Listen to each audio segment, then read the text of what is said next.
Right now, you're about to discover a life-changing secret that Zen masters have used for over 1,000 years to transform overwhelming stress into effortless peace. I'm going to share ancient Buddhist teachings and Zen wisdom that have been quietly passed down through generations, helping countless people find their way from struggle to serenity. Each teaching contains a hidden key that unlocks your mind's natural ability to release control and find deep inner calm. And here's what makes this different from ordinary stress relief. These Buddhist principles work, even if you've never meditated before, even if you feel completely overwhelmed right now, even if you've tried everything else and nothing has lasted. The Buddha once said, "You yourself, as much as anybody in the entire universe, deserve your love and affection." In the next 3 hours, you'll discover exactly what this means and how to stop being your own worst enemy. As we journey through stories of wise monks, flowing rivers, and unexpected moments of clarity, you'll notice something remarkable happening. Your shoulders will begin to soften, your breathing will naturally deepen, and you'll find yourself letting go of burdens you didn't even realize you were carrying. If this feels like exactly what you need right now, let me know in the comments where you're listening from.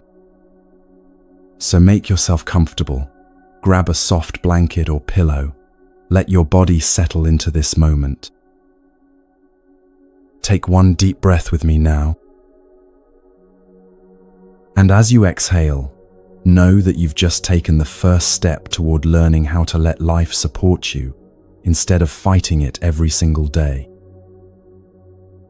Let's begin with our first teaching about the nature of flow itself.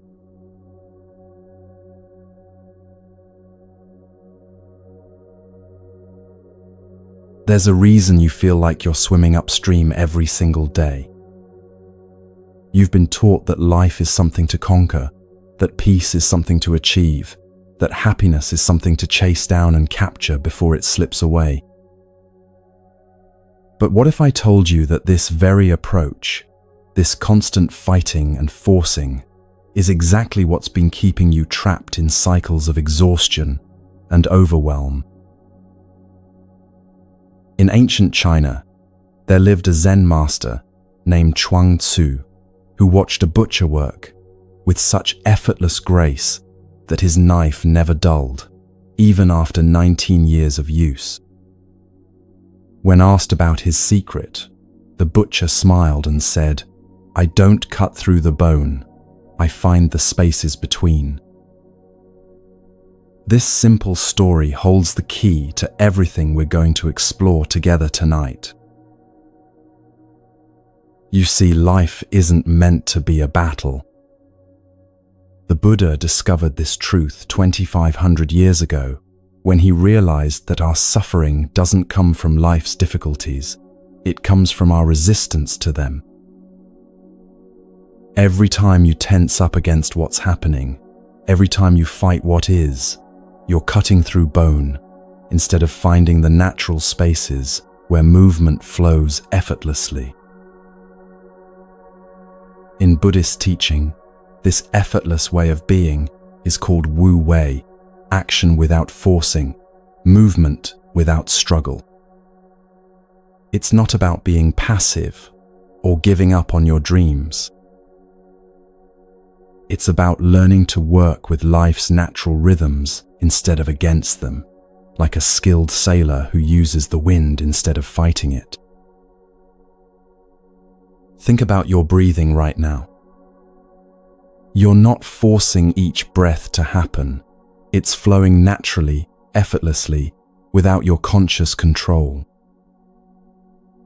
This is what flow looks like in your daily life, when you stop trying to micromanage every moment and start trusting the deeper intelligence that's been keeping you alive since the day you were born. Right now, I want you to give yourself permission to stop. Stop Stop trying so hard to fix everything. Stop pushing for outcomes. Stop carrying the weight of everyone else's expectations on your shoulders. Just for these next few hours, let yourself imagine what it would feel like to move through your days with the same effortless grace as that ancient butcher, finding the spaces where life naturally wants to flow. The exhaustion you feel isn't because life is too hard. It's because you've been making it harder than it needs to be. Tonight, we're going to remember how to let life support you instead of you having to support everything else. We're going to discover what the great Zen masters knew, that the most powerful action often comes from the deepest stillness, and the greatest strength is found in learning how to yield.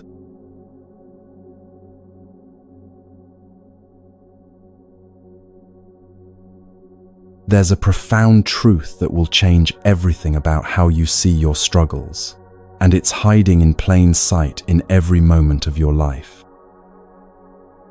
Right now, the cells in your body are changing, your thoughts are shifting, your breath is moving in and out in a rhythm that has never stopped since you were born. Everything, absolutely everything, is in constant motion, and the moment you truly understand this, you'll discover why you've been suffering and how to find peace in the middle of any storm. The Buddha called this truth anicca, the reality that nothing in this world stays the same. Not your pain, not your joy, not your circumstances, not even your sense of who you are. And here's what makes this the most liberating teaching you'll ever encounter.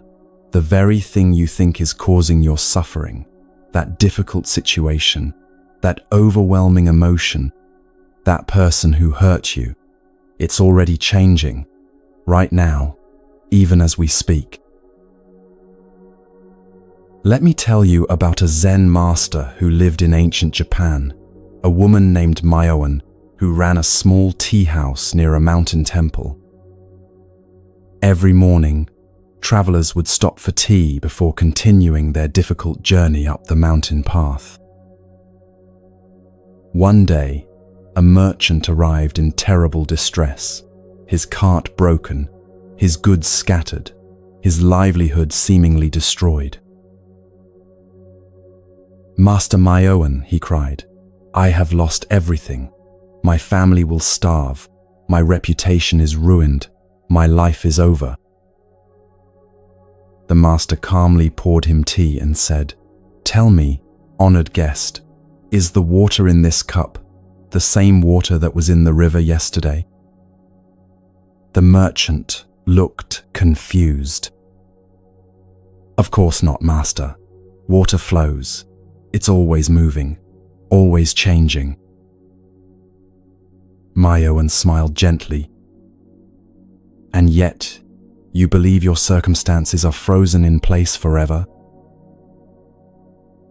She gestured to the window where cherry blossoms were falling like snow.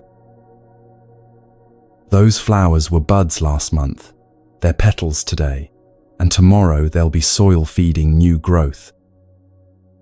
Nothing, not even your greatest loss, stays the same.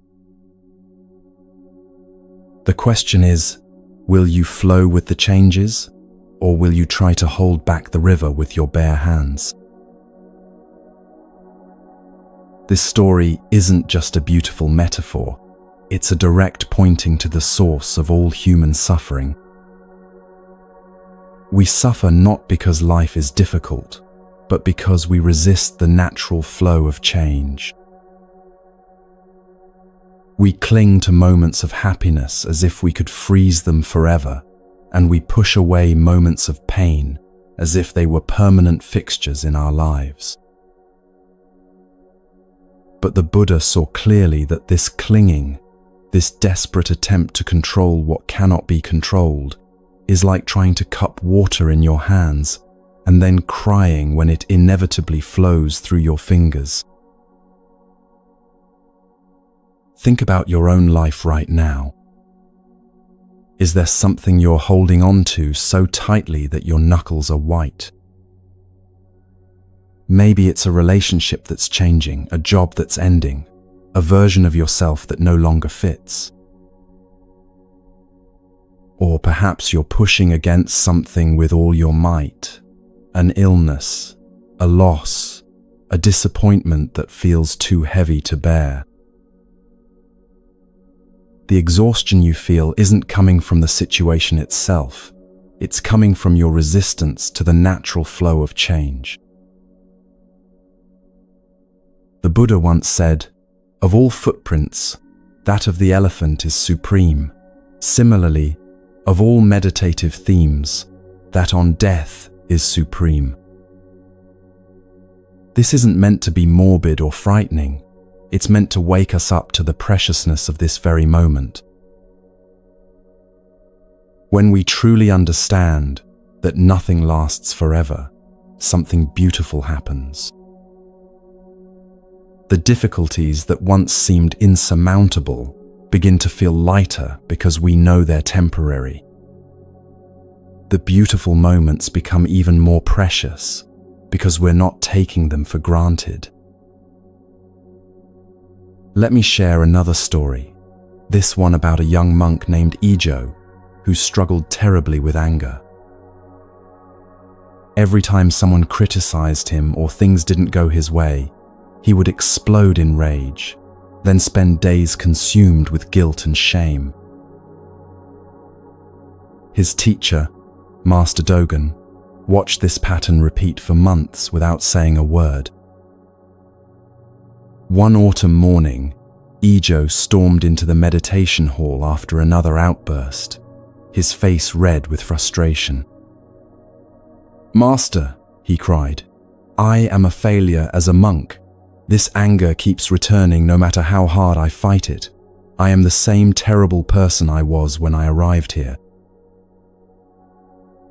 Dogen looked up from sweeping fallen leaves and handed Ijo the broom. "Tell me," he said gently, "are these the same leaves that were green on the branches just weeks ago?" Ijo looked at the golden and crimson leaves scattered around them. "No, Master. They've changed completely. And will they remain as they are now forever?" Dogen asked.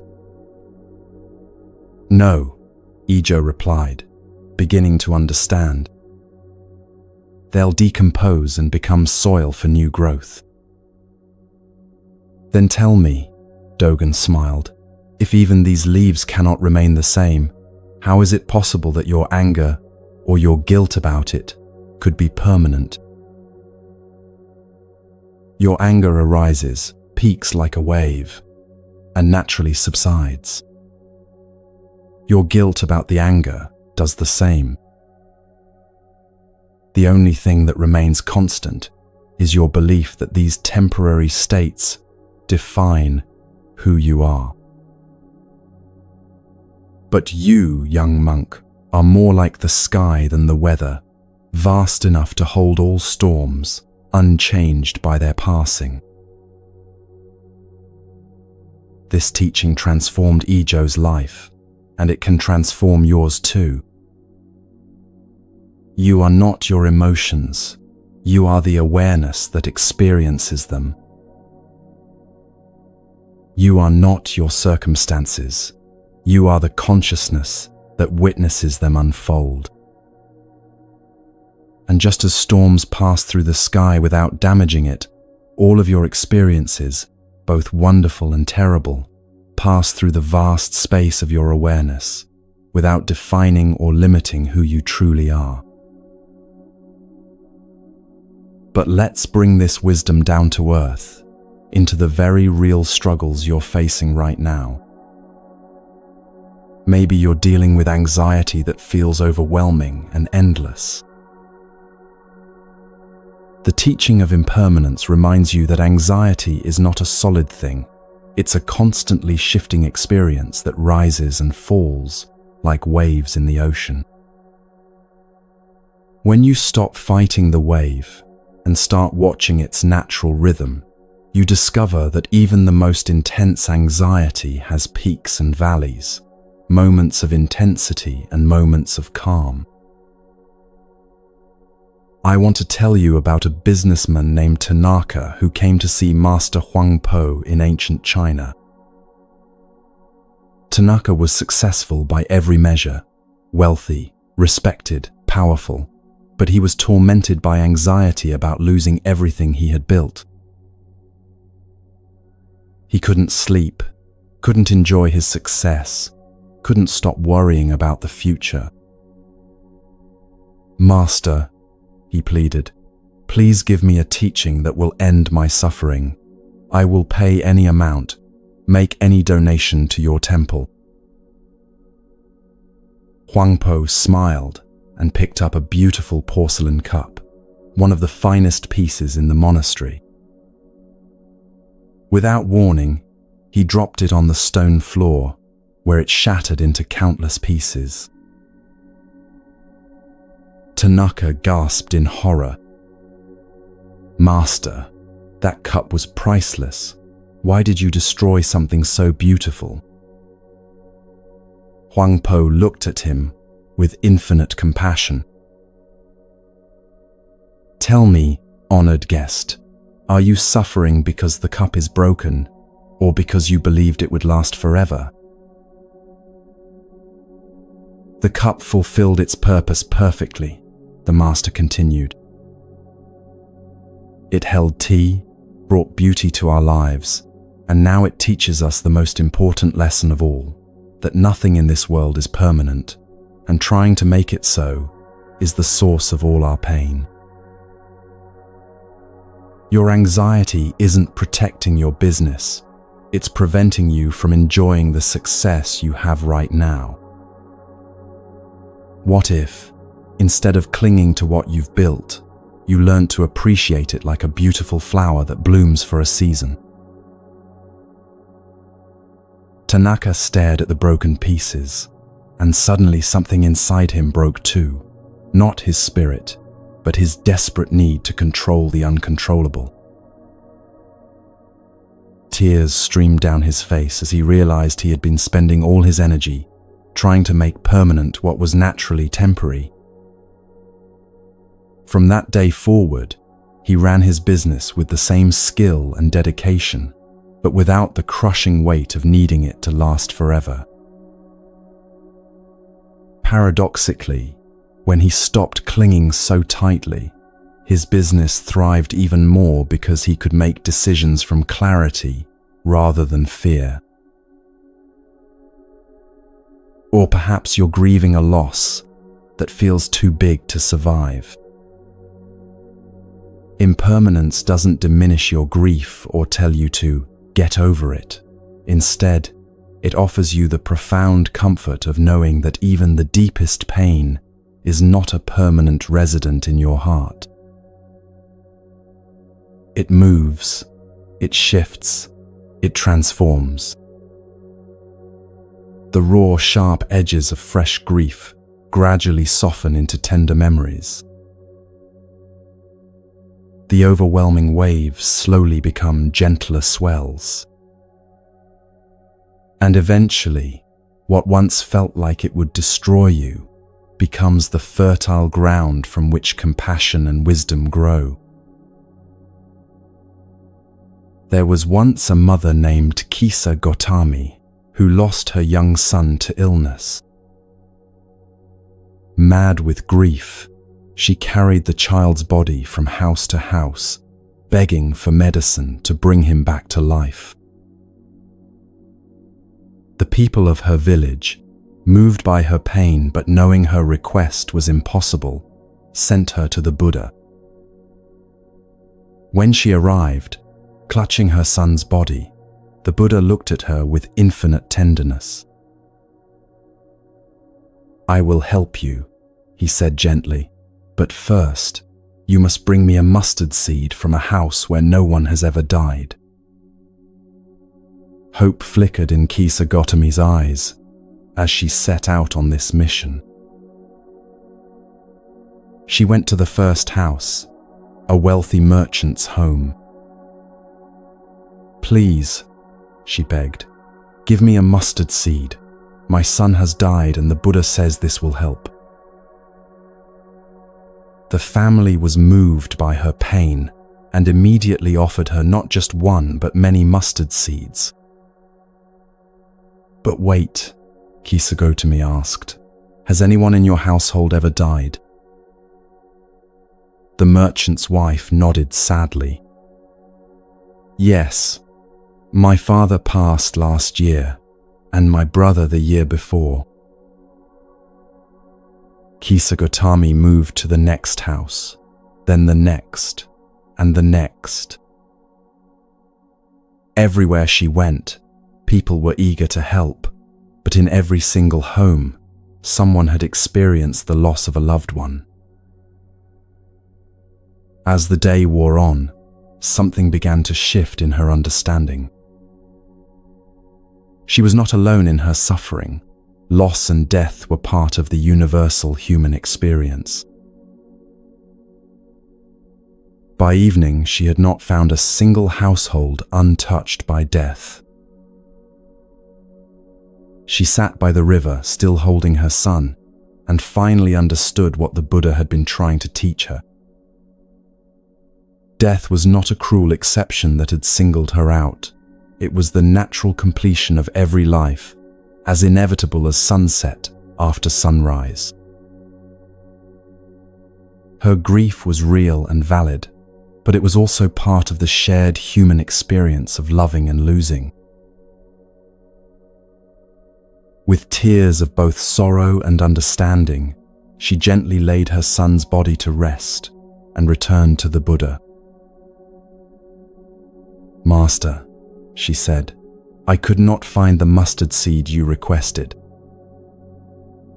Did you find what you were really seeking?" He asked kindly. "Yes," she whispered. "I found that I am not alone in my pain, and that even this terrible grief will not last forever." The Buddha taught her that the pain of loss comes not just from love, but from our resistance to the natural cycle of life and death. "All conditioned things are impermanent," he said. "When you see this clearly, you will find peace even in the midst of sorrow." Kisagotami became one of his most devoted students, finding in her acceptance of impermanence, not cold detachment, but a deeper, more sustainable form of love, one that could embrace both joy and sorrow as natural parts of the human experience. Maybe you're trapped in a job that drains your spirit, a relationship that no longer serves you, or patterns of thinking that keep you stuck in cycles of self-doubt. The beautiful truth of impermanence is that none of these situations are as solid as they appear. Even the most entrenched circumstances are constantly shifting, creating small openings for change that you might not have noticed before. I want to tell you about Master Bankei, a Zen teacher who lived in 17th century Japan. Before his awakening, he was consumed with spiritual ambition, desperately seeking enlightenment through extreme practices that nearly killed him. He fasted until he was skeletal, meditated until he collapsed, and drove himself to the edge of madness, trying to force his way to freedom. One day, weakened by years of struggle, Bankei coughed up blood and thought he was dying. But instead of fear, he felt a profound relief wash over him. Finally, he thought, "I can stop trying so hard." And in that moment of complete surrender to impermanence, to the reality that even his life might be ending, he experienced the peace he had been chasing for years. He realized that what he had been seeking was never hidden, It was simply obscured by his desperate attempts to grasp it. The enlightenment he had been fighting for was already present in every moment of letting go, in every breath that came and went without his control, in every experience that arose and passed away naturally. From that day forward, Bankei taught the simplest and most profound message: you are already perfect exactly as you are. Your only problem is that you don't believe it. He would tell his students, don't try to become a Buddha. You're already Buddha nature experiencing temporary thoughts and feelings. Don't fight the thoughts. Don't chase the feelings. Just notice that they come and go while you remain. This is the ultimate freedom that comes from understanding impermanence. You don't have to fix yourself, improve yourself, or become someone different to be worthy of peace.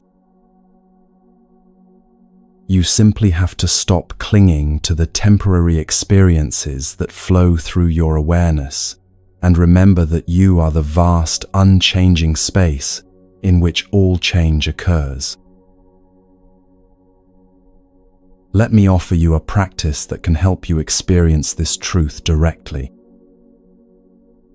Right now, wherever you are, take a moment to notice something in your immediate environment. Perhaps the sound of traffic, the feeling of air on your skin, or the quality of light in the room. Really pay attention to it for about 10 seconds. Now notice, has it stayed exactly the same? The traffic sounds have shifted. The sensation on your skin has changed. The light has moved slightly. Even in this brief moment, you've witnessed impermanence in action. Nothing, absolutely nothing, remains static. And this isn't a philosophical concept. It's the living reality of every moment. Your thoughts right now are different from your thoughts 5 minutes ago. Your body has changed. New cells have been born, others have died, your breath has cycled thousands of times. You are literally not the same person who began listening to these words. This realization can be initially unsettling. If everything is constantly changing, where do we find security? But the Buddha discovered that true security doesn't come from trying to stop change. It comes from learning to flow with it gracefully. It's like learning to swim instead of fighting the water.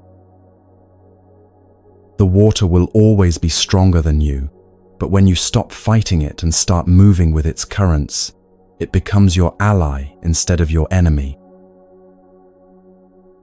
Consider your greatest fear right now.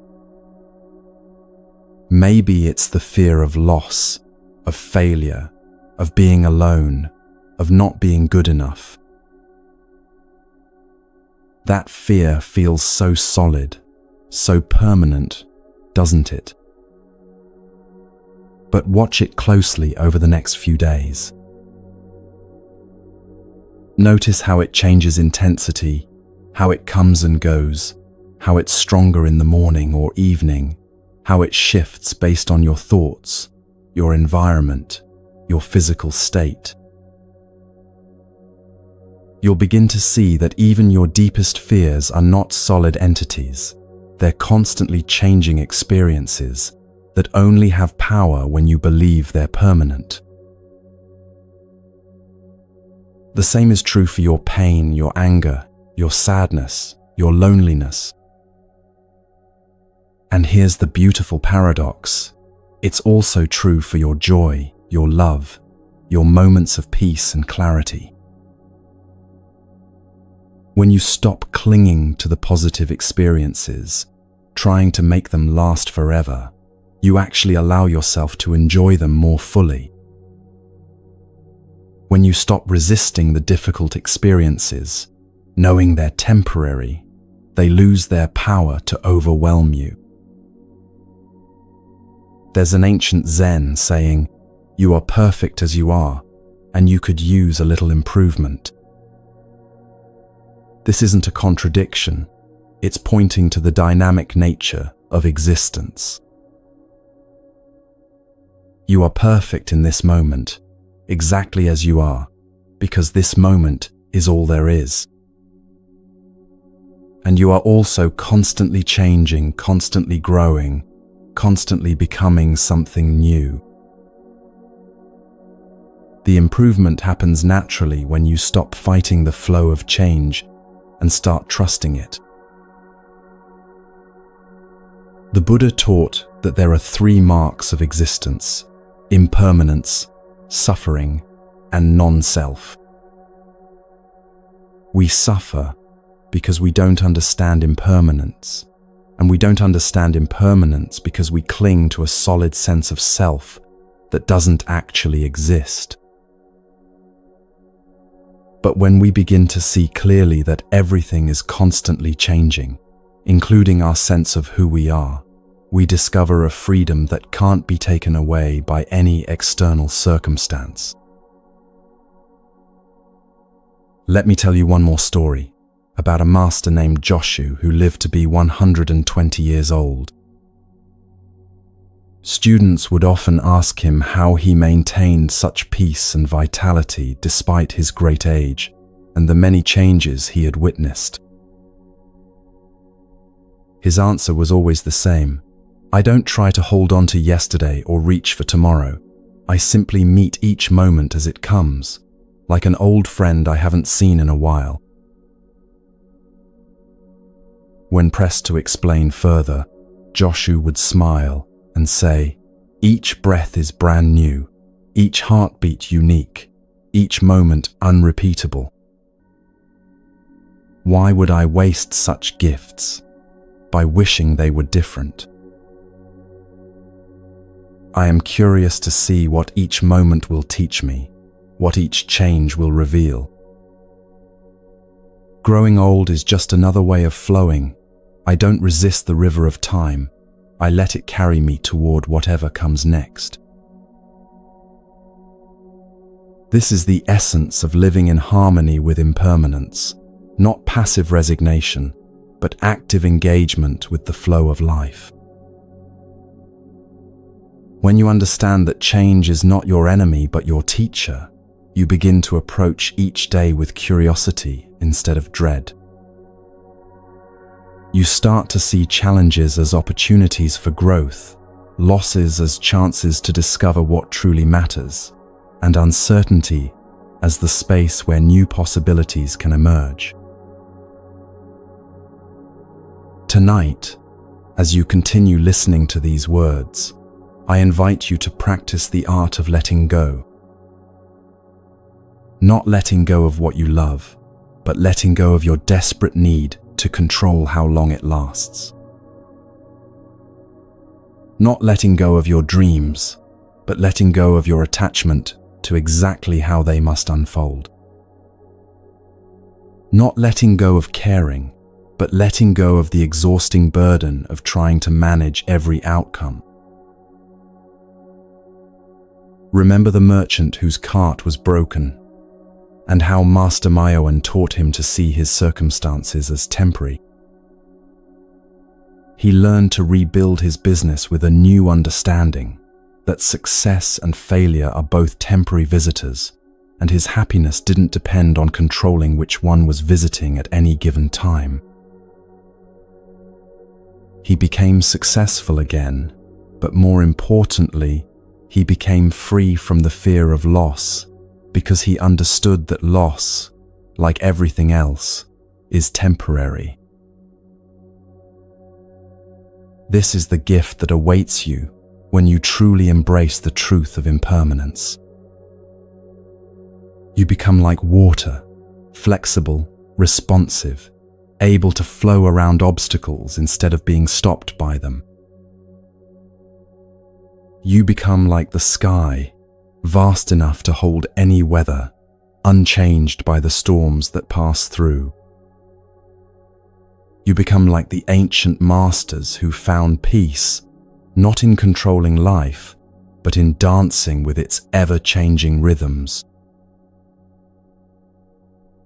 As we prepare to journey deeper into these teachings, take a moment to feel the relief that comes with this understanding. Whatever you're struggling with right now, it's already changing. Whatever pain you're carrying, it's not as solid as it seems. Whatever fears are keeping you awake at night, they're temporary visitors in the vast space of your awareness. You don't have to fix everything right now. You don't have to have all the answers. You just have to remember that you are the unchanging awareness in which all change occurs, and that this awareness is vast enough, patient enough, and loving enough to hold everything that comes and goes. Let this truth settle into your bones, into your breath, into the deepest part of your being. You are safe, even in the midst of change. You are whole, even when things are falling apart.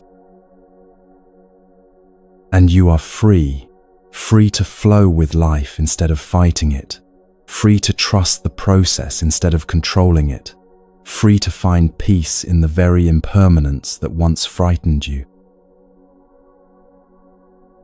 This is just the beginning of our journey together.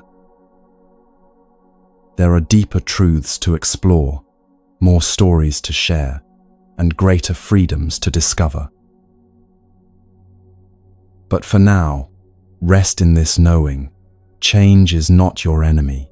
It's the very force that makes growth, healing, and transformation possible. Trust it, flow with it, and let it carry you toward the peace you've been seeking all along.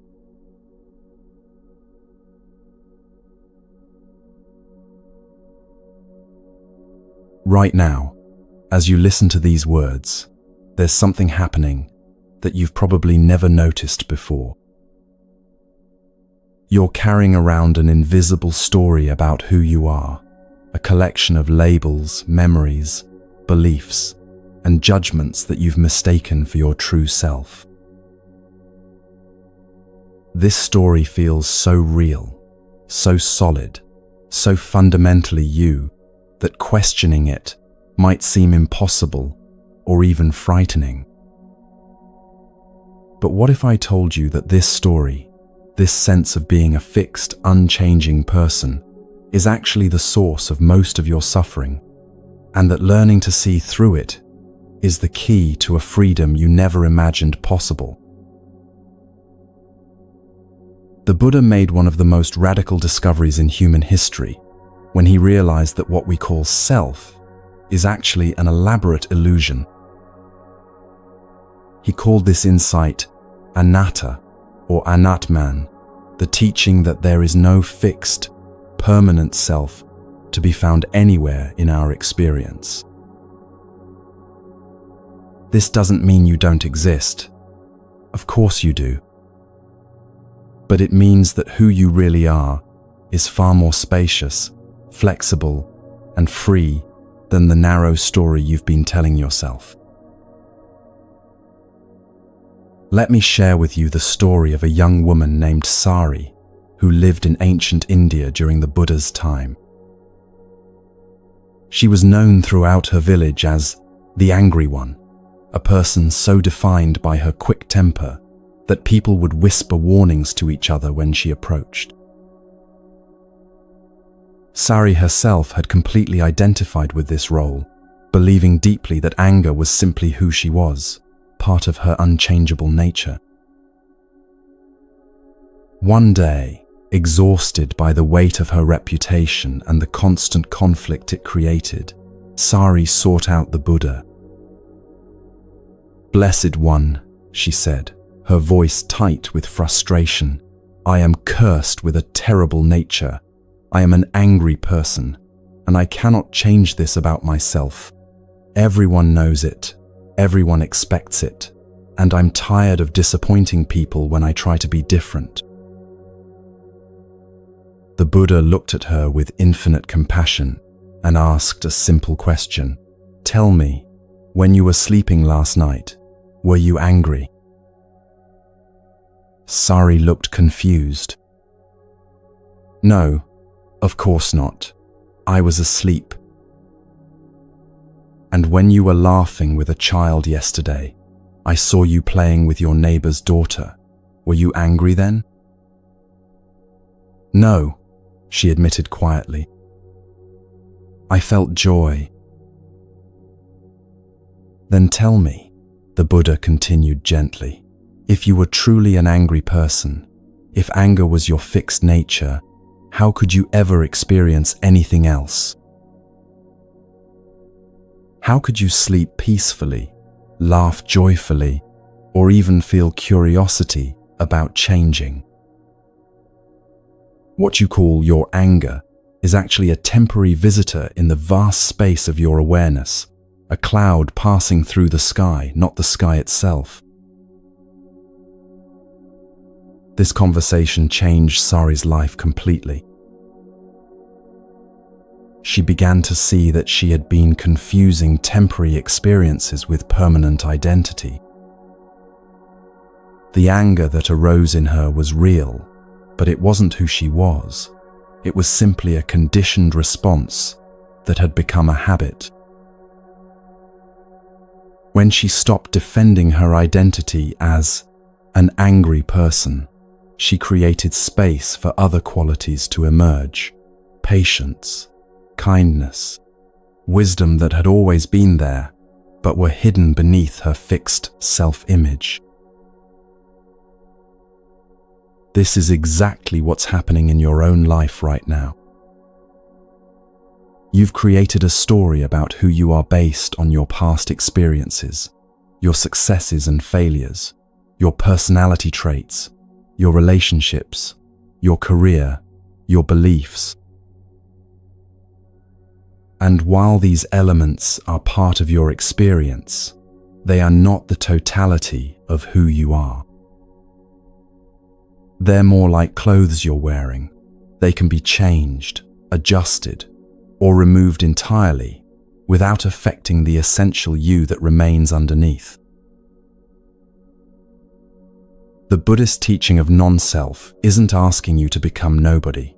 It's inviting you to discover that you're much bigger than the somebody you thought you were.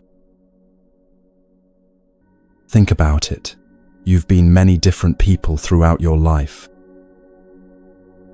The child you were at 5, the teenager you were at 15, the adult you are now, they share continuity, but they're also remarkably different. Your thoughts have changed, your body has changed, your interests and values have evolved. So which one is the real you? The truth is, there is no fixed, unchanging self to be found anywhere. What you call you is actually a dynamic process, a constantly flowing river of thoughts, sensations, emotions, and experiences happening within the spacious awareness that is your true nature. When you understand this deeply, something remarkable happens. You stop being trapped by your own self-concept and start living with genuine freedom. Let me tell you about Master Ikkyu, a Zen monk who lived in 15th century Japan and became famous for his unconventional approach to spiritual life. Unlike other monks who maintained serious, dignified personas, Ikkyu would sometimes be found drinking sake in taverns, writing playful poetry, or engaging in activities that shocked the religious establishment. When criticized for his behavior, he would smile and ask, "Which Ikkyu are you upset with? The monk, the poet, the friend, the student? I am all of these, and none of them." People couldn't understand how someone could be so inconsistent, but Ikkyu had discovered something profound. When you're not trapped by a fixed identity, you're free to respond authentically to each moment. He wasn't being fake or hypocritical. He was demonstrating what it looks like to live without the prison of self-definition. In the temple, he was fully present as a monk. In the tavern, he was fully present as a friend. In his poetry, he was fully present as an artist. He had learned to wear his roles lightly, like costumes that could be put on and taken off as needed. One of his most famous poems captures this freedom perfectly. Having nothing, nothing can be lost. Having no fixed identity, I am free to become anything the moment requires. What joy there is in this emptiness. What peace in having no self to defend. This might sound frightening at first. After all, if you're not who you think you are, then who are you? But this question itself reveals the trap. You're asking who, as if there must be a fixed answer, a solid identity to grasp onto. But what if the answer isn't a who, but a what? What if you're not a person having experiences, but awareness itself, temporarily taking the form of a person? The Buddha once said, "In the seeing, there is only seeing, no seer.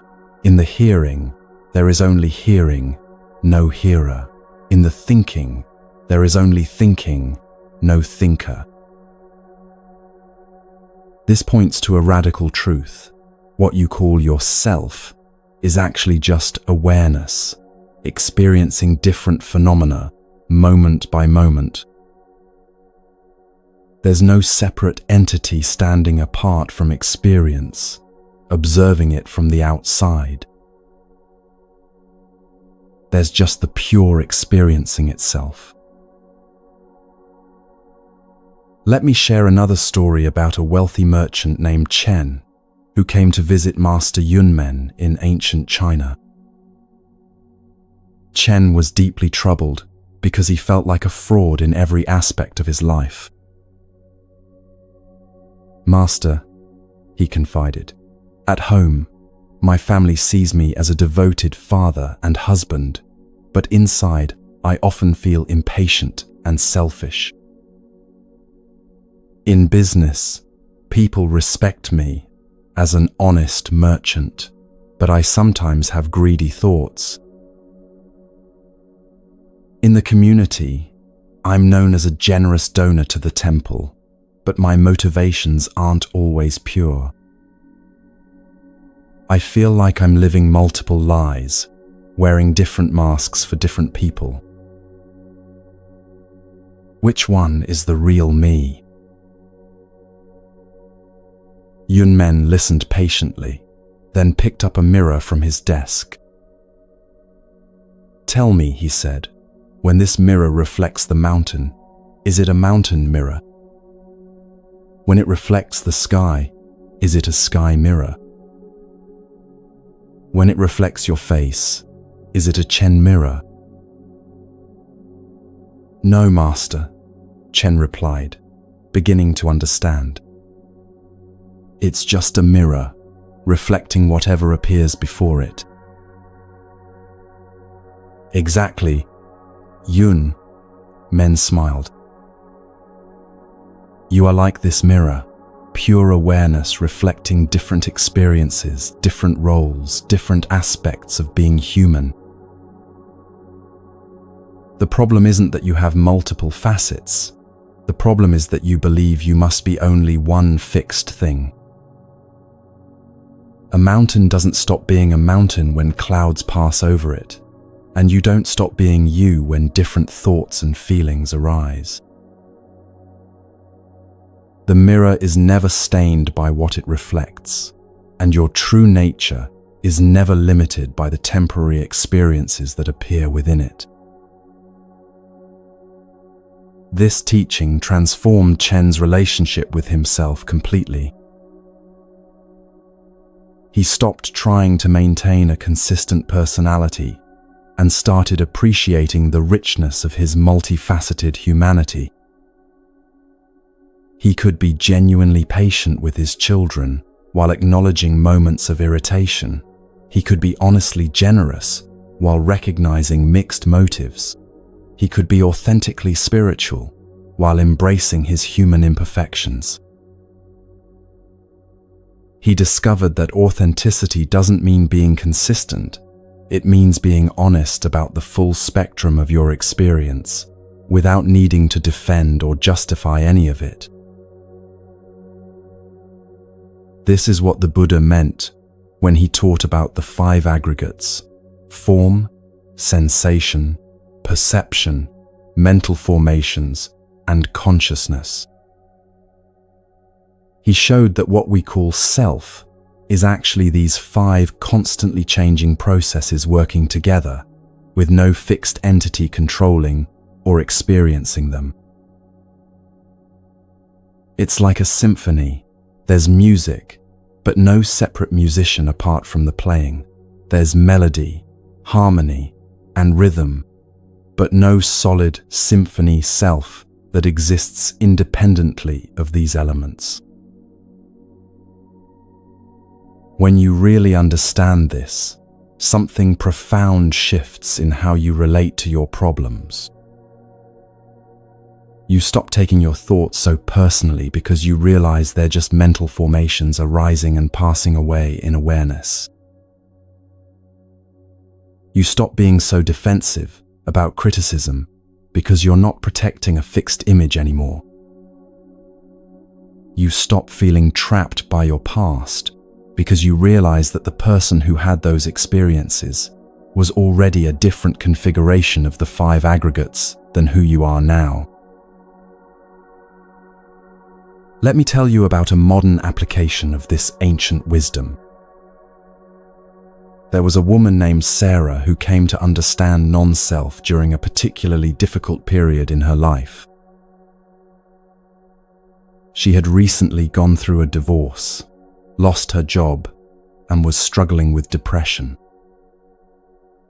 For months, she identified completely with these circumstances, thinking, "I am a failure, I am broken, I am someone who can't handle life." One evening, while walking in her garden, she noticed how the flowers were constantly changing, buds opening, petals falling, new growth emerging. Suddenly, she had a profound realization. The depression she was experiencing was like the weather in her inner sky, real, present, sometimes overwhelming, but not who she was. The failure she felt was like clouds passing through the vast space of her awareness, temporary formations that would eventually dissolve and be replaced by something else. This insight didn't make her problems disappear overnight, but it changed her relationship to them completely. Instead of being consumed by the identity of a depressed person, she could acknowledge the experience of depression while remaining connected to the awareness that was witnessing it. She could feel sad without becoming sadness, disappointed without becoming disappointment, scared without becoming fear. This gave her tremendous freedom to respond to her circumstances with wisdom rather than react from identification. The Buddha taught that our belief in a fixed self creates 3 fundamental forms of suffering: greed, hatred, and delusion. Greed arises when we think we need to get something to complete or improve our self-image. Hatred emerges when we perceive threats to our identity and try to push them away. delusion keeps us trapped in the illusion that there's a solid self that needs protecting, improving, or defending in the first place. When you see through the illusion of fixed selfhood, all three forms of suffering naturally begin to dissolve. This doesn't mean you become passive or stop caring about your life. Instead, you start engaging with life from a place of freedom rather than compulsion. You can still have preferences, make plans, and work toward goals, but you're not driven by the desperate need to maintain or enhance a self-image. You can love deeply without possessing, create passionately without attachment, and give generously without keeping score, because there's no separate self that needs to gain or lose anything. Master Huangpo, one of the great Zen teachers, put it beautifully: your everyday mind, that is the way. When you're hungry, eat. When you're tired, sleep. When you're happy, laugh. When you're sad, cry. Just don't add the extra burden of believing these experiences define who you are. You are the aware space in which all experiences arise and pass away. Nothing more, nothing less, and certainly nothing that needs improvement. Let me share one more story that illustrates this freedom beautifully.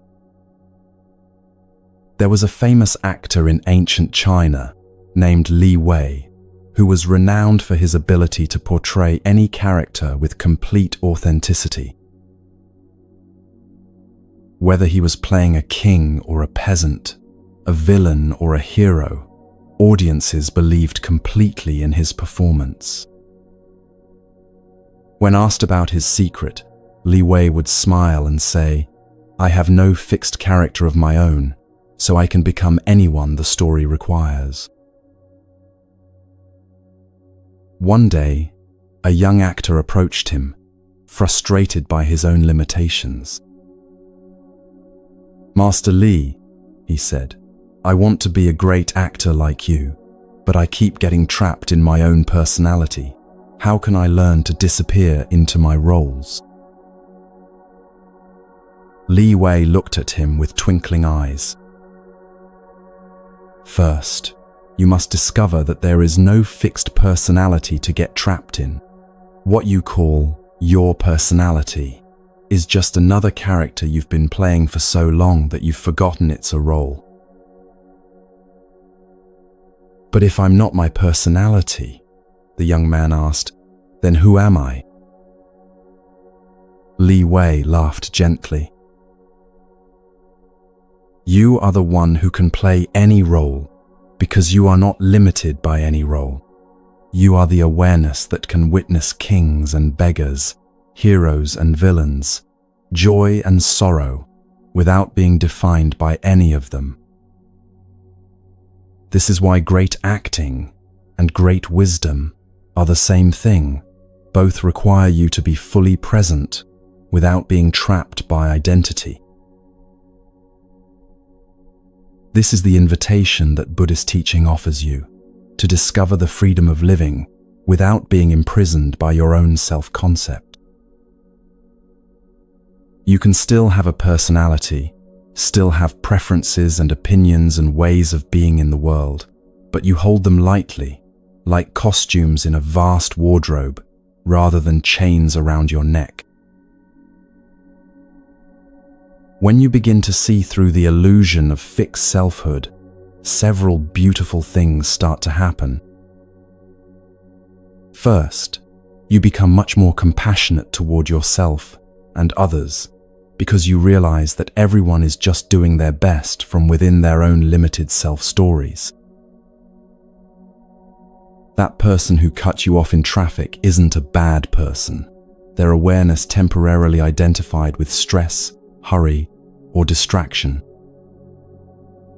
Your own mistakes and flaws aren't evidence of your inadequacy. They're just temporary experiences, arising in the vast space of your being. Second, you become incredibly adaptable and resilient because you're not invested in maintaining a consistent image. You can admit when you're wrong without feeling like your identity is threatened. You can change your mind without feeling like you're betraying yourself. You can grow and evolve without the fear that you're losing who you are, because you understand that who you are is the capacity for growth itself, not any fixed point along the journey. Third, you discover a profound sense of lightness and humor about the human experience. When you're not taking your self-story so seriously, you can laugh at your own contradictions, embrace your imperfections, and find joy in the absurdity of trying to be a consistent person in an inconsistent world. You realize that the spiritual path isn't about becoming perfect. It's about becoming comfortable with being perfectly imperfect. The Buddha taught that this realization of non-self is not something you achieve through thinking or analysis. It's something you discover through direct experience. You can't think your way out of the illusion of selfhood, because thinking itself happens within that illusion. Instead, you must learn to rest in the aware presence that witnesses all thinking, all feeling, all experiencing, without being limited by any of it. This is why meditation and mindfulness are so essential to this understanding. When you sit quietly and observe your experience without trying to change it, you begin to see directly that thoughts arise and pass away on their own, emotions come and go like weather systems, and sensations constantly shift and change. You start to recognize that there's no solid you controlling any of this. There's just the natural flow of experience happening within awareness. As you deepen in this understanding, you might go through a period that spiritual teachers call the dark night of the soul, a time when your old sense of identity begins to dissolve before a new understanding has fully taken its place. This can feel disorienting or even frightening, like losing your moorings in a familiar harbor. But remember, you're not losing anything real. You're only losing the illusion that was causing you to suffer. What emerges on the other side is a sense of freedom, spaciousness, and authentic presence that no external circumstance can threaten. Tonight, as you continue listening to these teachings, I invite you to practice seeing through your own self-story. Notice how often you define yourself with statements like, "I am someone who always," or "I'm not the kind of person who," or "That's just how I am." Each time you catch yourself in this kind of thinking, gently ask, who is aware of this thought? Who is witnessing this belief about myself? You'll discover that the one who is aware of your self-concept is not limited by it. The awareness that witnesses your personality is more spacious than any personality. The consciousness that observes your story is not trapped within that story. This awareness, this witnessing presence, this open space of knowing, this is who you really are. You are not your thoughts, because you can observe your thoughts. You are not your emotions, because you can witness your emotions. You are not your body, because you can be aware of your body. You are not your story, because you can see your story as just another object appearing in consciousness. You are the awareness itself, vast, open, unchanging, and free. This understanding brings tremendous relief because it means you don't have to fix yourself, improve yourself, or become someone different to be whole. You already are the wholeness you've been seeking. You don't need to defend your image because you realize there's no solid image to defend. You don't need to prove your worth because your worth is not dependent on any story or achievement. It's inherent in your very being. As we prepare to explore even deeper aspects of this ancient wisdom, take a moment to feel the spaciousness that's available when you stop defending a fixed sense of self. Notice how much mental energy becomes available when you're not constantly monitoring and managing your self-image. Feel the relief that comes with knowing you don't have to be consistent, perfect, or anything other than authentically present to whatever is arising right now. This is the beginning of true freedom, not the freedom to do whatever you want, but the freedom to be who you really are beneath all the masks, stories, and identities you've collected along the way.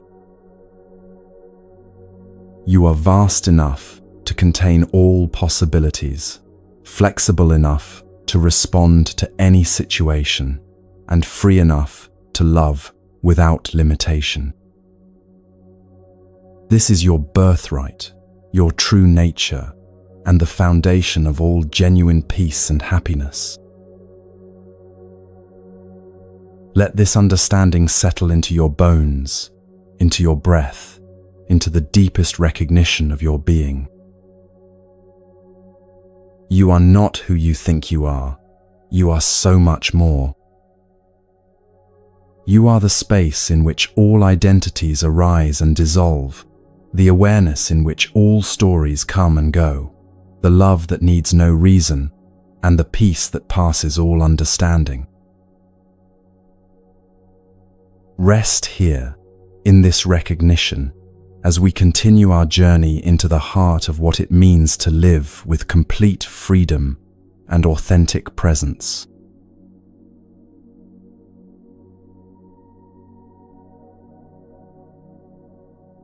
In this very moment, you're living in the middle of a great storm.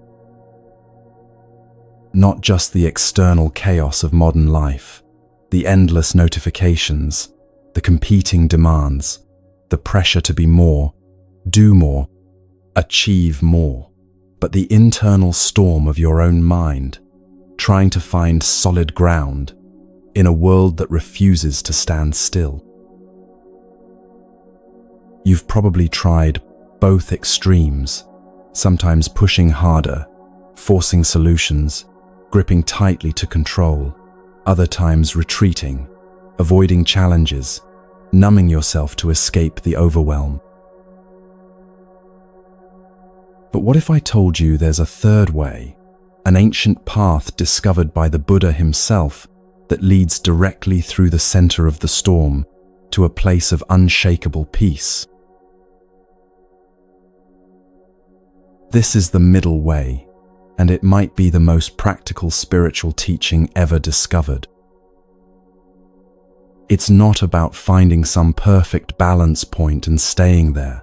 That's impossible in a dynamic world. Instead, it's about learning to move gracefully between extremes, like a skilled sailor who knows when to adjust the sails, when to ride the wind, and when to drop anchor and wait for the storm to pass. Let me tell you the story of how the Buddha discovered this profound truth. For 6 years before his awakening, Prince Siddhartha practiced the most extreme forms of spiritual discipline imaginable. He fasted until his body was nothing but skin and bones, meditated until he nearly died from exhaustion, and tortured himself with practices so severe that his 5 companions were awed by his dedication. He believed that enlightenment could only come through the complete rejection of comfort, pleasure, and ease. But after years of this self-torture, he was no closer to freedom than when he began. His body was broken, his mind was clouded by weakness, and his spirit was crushed by the futility of his efforts.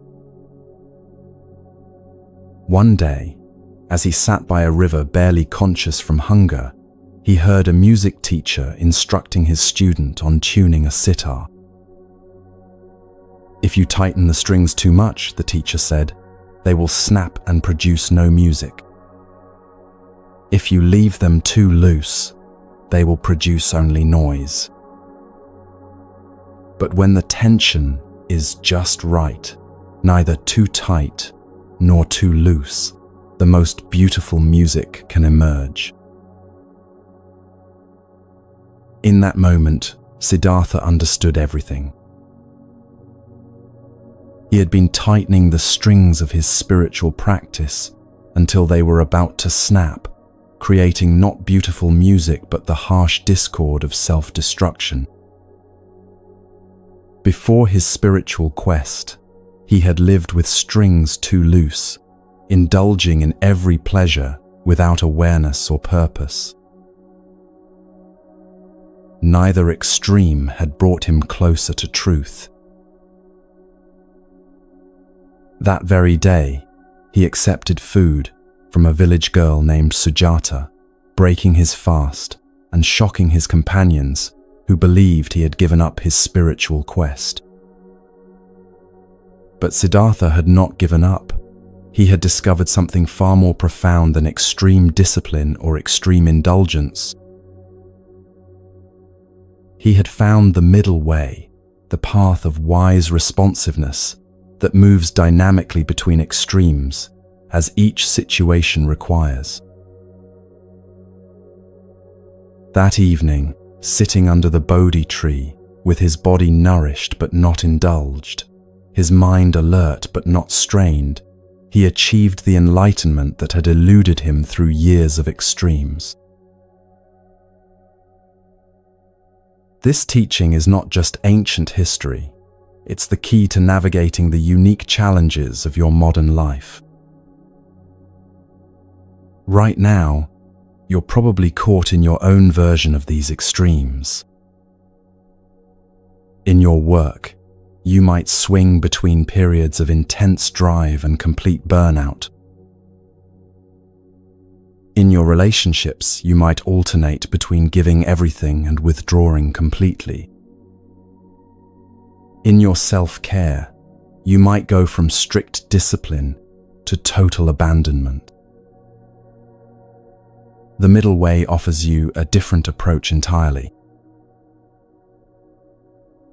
Let me share the story of Master Linji, a Zen teacher who lived in 9th century China and became famous for his ability to respond perfectly to any situation without getting caught in extremes.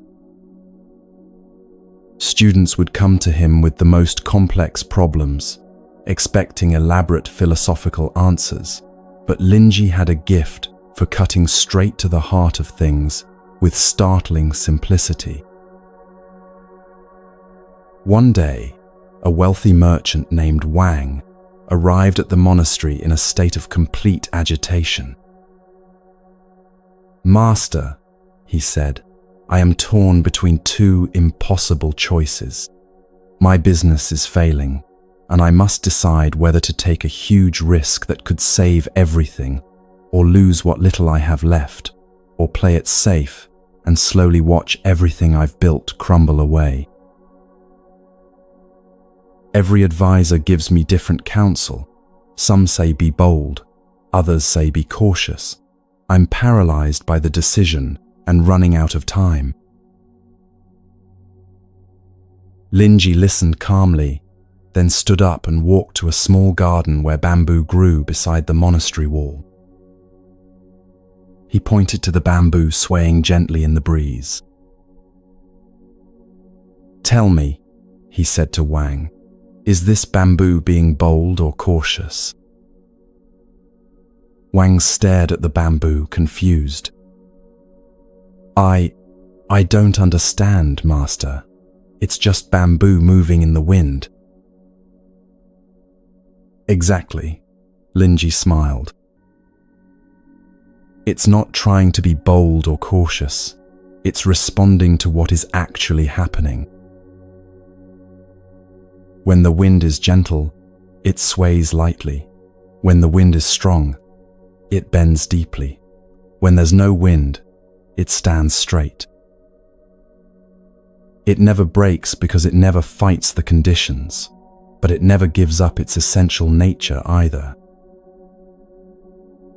Your business decision will become clear when you stop trying to choose between being bold or cautious and start responding to what the situation actually requires."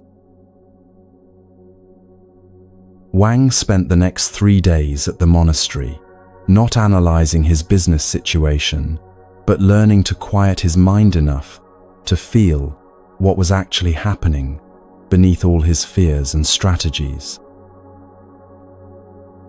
By the 4th day, he knew exactly what to do, a creative solution that was neither the risky gamble nor the safe retreat his advisors had proposed, but a responsive middle path that honored both prudence and courage. His business not only survived but thrived, because his decision came from wisdom rather than fear or greed.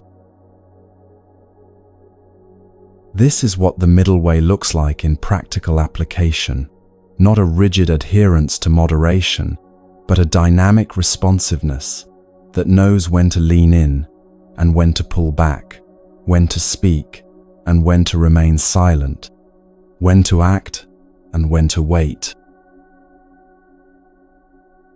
It's like learning to dance with life instead of fighting it or surrendering to it completely. The Buddha taught that there are 3 fundamental ways we get trapped in extremes: through attachment, aversion, and ignorance.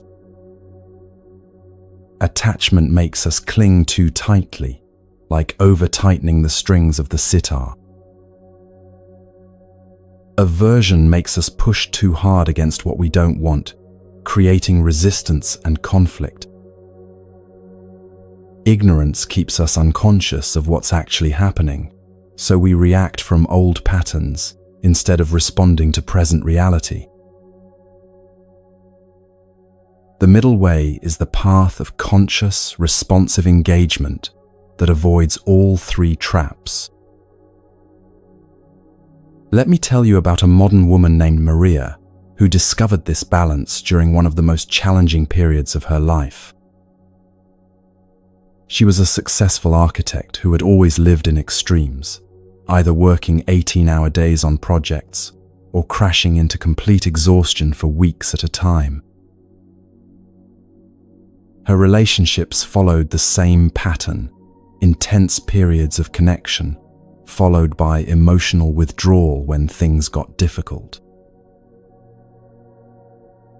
When Maria's mother was diagnosed with Alzheimer's disease, her tendency toward extremes became unsustainable. At first, she threw herself into caregiving with the same intensity she brought to her work, trying to control every aspect of her mother's care, researching every treatment, and pushing herself to the breaking point. When that approach led to burnout and resentment, she swung to the opposite extreme, distancing herself emotionally and leaving most of the care to professional services. Neither approach brought her peace or served her mother well.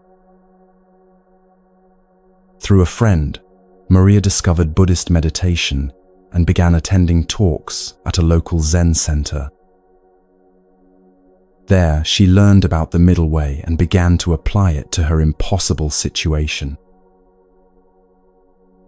Instead of trying to control her mother's illness or escape from it entirely, Maria learned to be present with whatever each day brought. Some days, she had the energy and emotional capacity to spend hours with her mother. Other days, she could only manage a brief visit or phone call.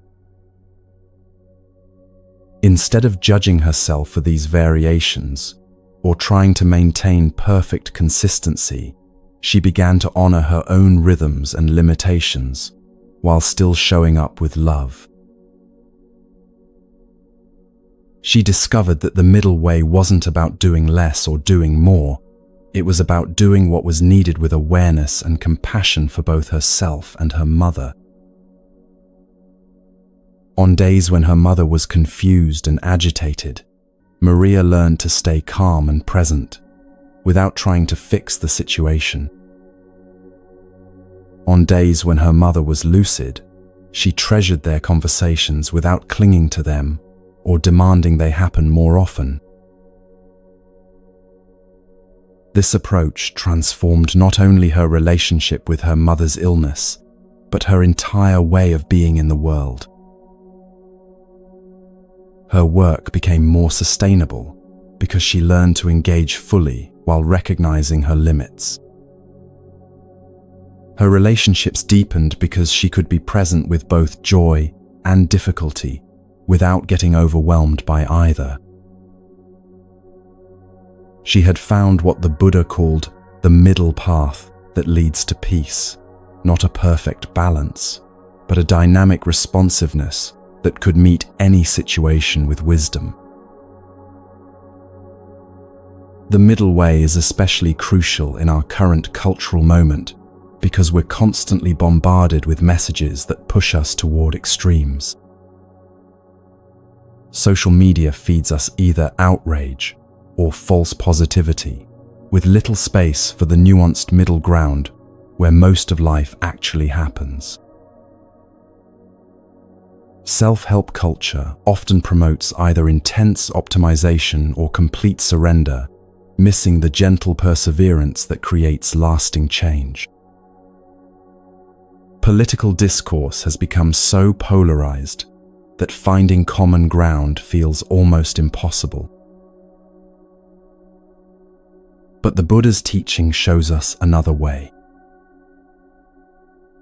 He said, "Avoid both indulgence and self-mortification.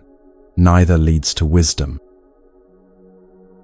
In modern terms, this means avoiding both the extremes of constant self-improvement and the extremes of giving up on growth entirely. The middle way invites you to engage with your life fully while holding your efforts lightly, to care deeply while remaining unattached to outcomes. Let me share another story that illustrates this beautifully. There was once a Zen master named Joshu who was famous for living to be 120 years old while maintaining remarkable vitality and peace throughout his long life. Students would often ask him about his secret to longevity and happiness. One day, a young monk approached him with this question: "Master, I am confused about how to live. Some teachers say we should detach from the world completely to find peace, while others say we should engage fully with life to find meaning. Some say discipline is everything, others say spontaneity is the key. Some promote constant activity, others constant meditation. Which path is correct?" Joshu smiled and picked up his walking stick, which was worn smooth from decades of use. "Tell me," he said, "does this stick serve me better when I lean on it heavily or when I carry it without touching the ground?" The young monk thought carefully. Neither, master. It serves you best when you use it as needed, sometimes for support, sometimes as a walking aid, sometimes just carried lightly at your side. Now you understand the middle way, Joshu laughed. I don't detach from life completely, nor do I cling to it desperately. I engage fully when engagement is called for, and I rest deeply when rest is needed. I practice discipline when it serves clarity, and I allow spontaneity when it brings joy. I work when work is meaningful, and I sit in stillness when stillness is wise. The path is not found in choosing one extreme or the other. It's found in learning to respond appropriately to whatever life presents. This responsiveness is perhaps the most practical skill you can develop for navigating modern life. Instead of having rigid rules about how you should always behave, you develop the wisdom to sense what each situation actually requires. Instead of getting trapped in reactive patterns, you create space to choose your response consciously. Consider how this might apply to your daily stress and overwhelm. When you feel overwhelmed, your mind probably jumps to extremes. Either you need to work harder and push through, or you need to escape completely and avoid all responsibilities. The middle way offers a third option: pause, breathe, and ask what this moment actually needs. Maybe what's needed is to prioritize ruthlessly, focusing on what's truly essential and letting go of what's merely urgent. Maybe it's to ask for help instead of trying to handle everything alone.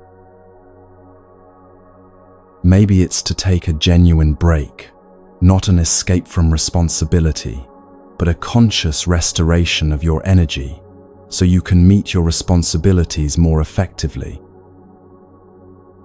The answer isn't found in a rule book. It's discovered through mindful attention to what's actually happening in your life right now. The Buddha taught that this middle path requires 3 essential qualities: mindfulness, right effort, and equanimity. Mindfulness allows you to see clearly what's happening without getting caught in stories about what it means. Right effort means engaging fully, without forcing, like the perfectly tuned strings of a musical instrument. Equanimity gives you the stability to remain centered, whether things are going well or poorly. Let me tell you about Master Dogen, the founder of Soto Zen in Japan, who embodied these qualities in his approach to spiritual practice.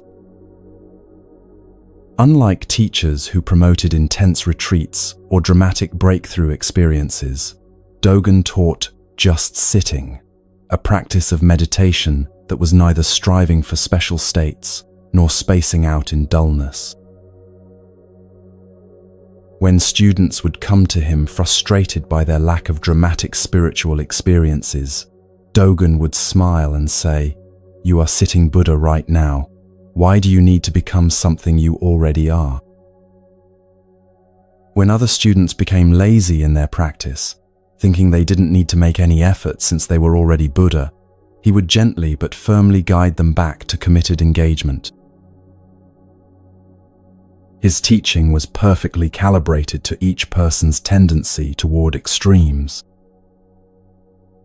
For the driven, achievement-oriented students, he emphasized being rather than becoming. For the passive, avoidant students, he emphasized the importance of sincere effort and dedication. He had mastered the art of meeting each person exactly where they were and guiding them toward the middle path. One of Dogen's most famous teachings captures this balance perfectly. Practice and enlightenment are one. This means you don't practice in order to achieve enlightenment in the future. Your sincere practice right now is enlightenment expressing itself. This completely dissolves the extreme of grasping for spiritual attainment while maintaining the importance of dedicated engagement. This understanding can transform your relationship with any area of growth or change in your life. Whether you're working on your health, your relationships, your career, or your inner development, the middle way invites you to engage fully with the process while releasing attachment to specific outcomes. You do your best, consistently, and with care, while trusting that the results will unfold naturally according to causes and conditions beyond your control. I want to share one more story that shows how this principle applies to one of the most challenging aspects of modern life, the balance between solitude and connection. There was a hermit monk named Ryokan who lived alone in a small hut on Mount Kugami in Japan. Many people assumed he had chosen extreme isolation, cutting himself off from human connection entirely. But Ryokan's solitude was not an escape from the world. It was a way of preparing to meet the world more fully. Villagers would often find him playing with children, composing poetry with farmers, or sharing simple meals with anyone who needed company. His solitude had taught him to be present without neediness, to listen without agenda, and to love without attachment.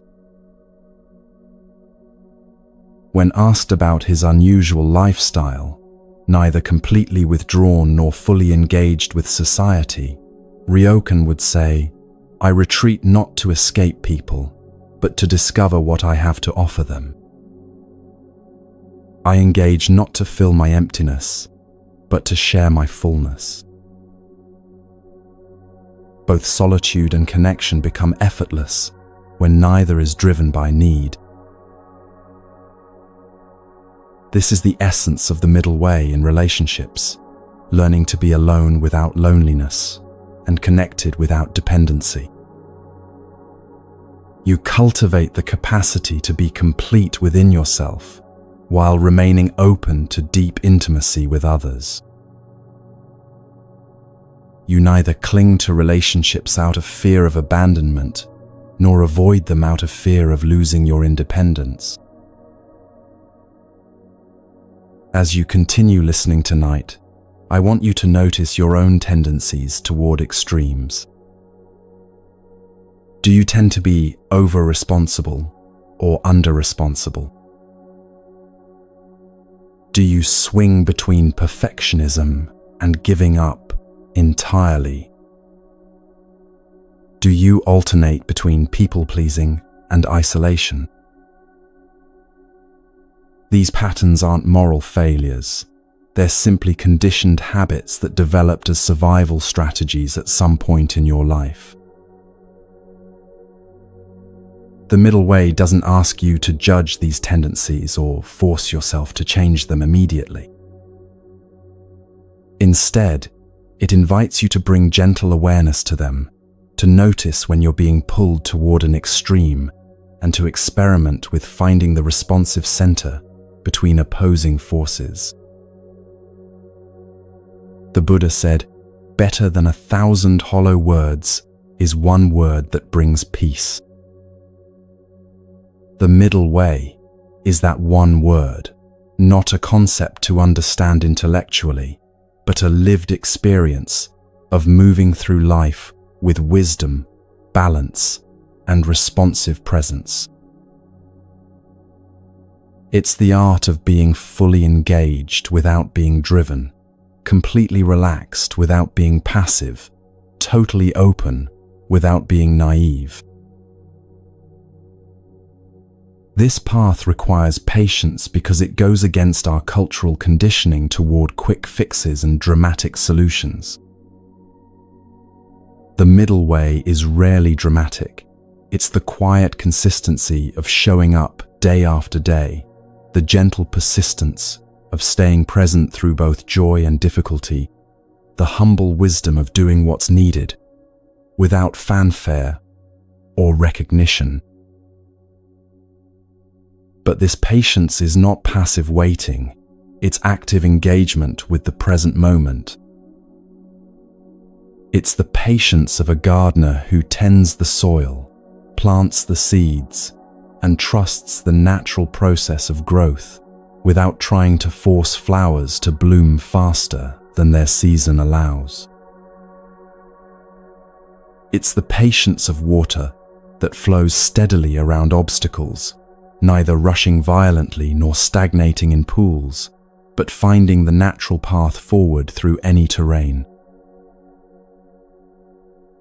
As we reach this midpoint in our journey together tonight, take a moment to feel the relief that comes with releasing the burden of extremes. You don't have to have everything figured out perfectly. You don't have to choose between caring too much or not caring at all. You don't have to be either completely disciplined or completely spontaneous. The middle way gives you permission to be human, beautifully, imperfectly, responsively human. Notice how your body feels when you release the tension of trying to get life exactly right. Feel the spaciousness that opens when you stop forcing outcomes and start trusting the process. This is your natural state, not the extremes of grasping or avoiding, but the flowing responsiveness that knows how to meet each moment with appropriate action. You are learning to live like bamboo in the wind, flexible enough to bend without breaking, rooted enough to remain stable in storms, responsive enough to dance with whatever conditions arise. This is the ancient wisdom your modern life has been waiting for, not another system to master, but a way of being that brings peace to chaos, clarity to confusion, and grace to the inevitable challenges of being human. The middle way is not a destination you arrive at. It's a path you walk moment by moment, choice by choice, breath by breath. And right now, in this very moment, you are already walking it simply by listening with openness, by allowing these teachings to touch you without forcing them to change you, by being present to whatever is arising without needing it to be different. This is the profound ordinariness of awakening, not a special state you achieve, but the natural wisdom that emerges when you stop fighting life and start flowing with it. Continue walking this path with us as we explore even deeper aspects of this timeless wisdom, each step taking you further into the heart of what it means to live with complete freedom and authentic presence.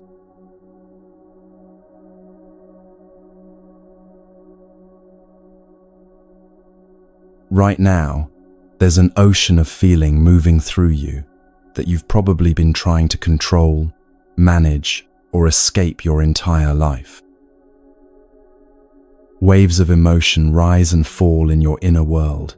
Anxiety about tomorrow, sadness about yesterday, anger at what shouldn't be, joy that feels too fragile to trust.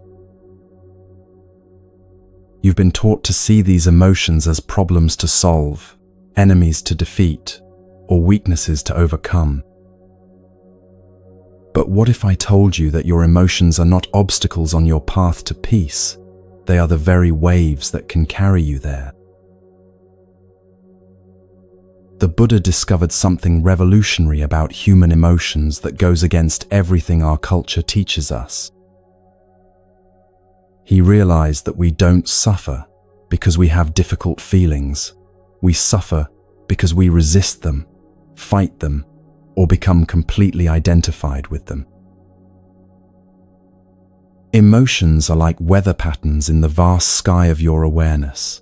They arise naturally, move through your experience, and dissolve on their own when we stop interfering with their natural flow. Let me share with you the story of Patakara, a woman who lived during the Buddha's time and experienced what might be the deepest emotional pain imaginable. She had married against her parents' wishes and moved far from home with her husband. When she became pregnant, she wanted to return to her family for the birth, but her husband refused to make the journey. Determined to see her parents, she set out alone while he was away. Her husband followed and caught up with her just as she went into labor during a terrible storm. He tried to build her shelter, but was bitten by a poisonous snake and died instantly. Patakara gave birth alone in the storm, holding her dead husband beside her newborn child. But her suffering had only begun. The next day, she had to cross a river, swollen by the storm. Unable to carry both children at once, she left her older child on one side while she carried the baby across. But as she was returning for her older son, he thought she was abandoning him and tried to follow her into the raging water. She watched helplessly as he was swept away and drowned. Devastated beyond measure, she continued toward her parents' village with her infant, only to discover that her entire family, parents, siblings, everyone she had ever loved, had been killed when their house collapsed in the same storm.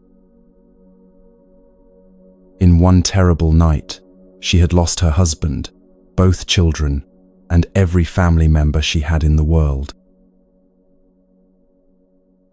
The grief drove her completely mad. She wandered naked through the streets, her infant clutched to her chest, not even noticing when the baby died in her arms. People threw stones at her, thinking she was possessed by demons. For months, she lived in this state of complete emotional dissolution, neither eating nor sleeping properly, lost in an ocean of pain so vast it seemed impossible to survive. One day, still carrying her dead infant, she stumbled into a grove where the Buddha was teaching. The crowd recoiled from this mad, filthy woman, but the Buddha looked at her with infinite compassion. "Sister," he said gently, "put down your burden and come sit with me." Something in his voice penetrated her madness. For the first time in months, she truly saw what she was carrying, her dead child, and the full reality of her losses crashed over her like a tidal wave. She began to wail with such intensity that everyone in the grove felt their hearts breaking just to hear it. But the Buddha didn't try to stop her crying or comfort her with empty words. Instead, he said something that changed her life forever. "Let the grief flow through you like water through a riverbed. Do not try to dam it up, and do not try to become the river. You are the spacious earth that holds the riverbed, vast enough to contain any flood, unchanged by whatever waters pass through." As Patakara continued to weep, the Buddha began teaching about the nature of loss and impermanence. All conditioned things pass away, he said. This is the nature of existence, not a cruel exception that has singled you out, but the fundamental truth that connects you to every being who has ever lived and loved and lost. Your pain is real and valid, but it is not who you are.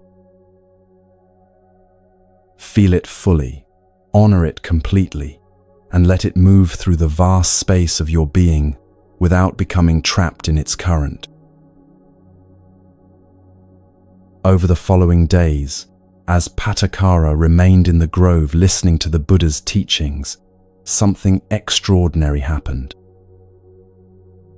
Her grief didn't disappear. It continued to move through her in waves, sometimes gentle, sometimes overwhelming. But she stopped fighting it, stopped trying to escape it, and stopped believing that the intensity of her pain meant she was broken or going crazy. She learned to feel her emotions completely while remaining connected to the awareness that was experiencing them. The grief was vast, but her capacity to hold it was even vaster. The pain was intense, but the consciousness, witnessing the pain, was unharmed by its passage. She discovered that she could be completely present with her suffering without drowning in it, just as the ocean can contain the most violent storms without being disturbed in its depths. Patakara eventually became one of the Buddha's most realized disciples, known for her profound wisdom about working with intense emotions.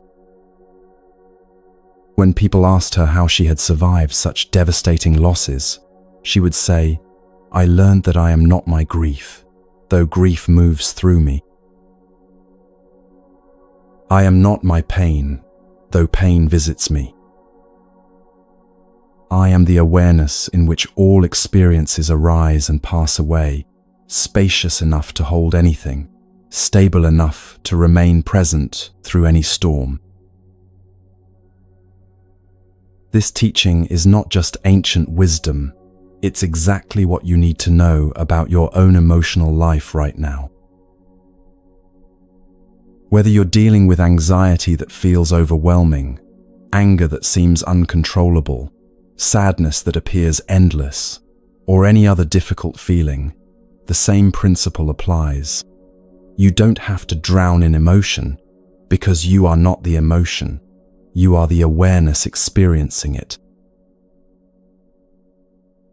The Buddha taught that emotions arise from three fundamental causes: attachment, aversion, and ignorance.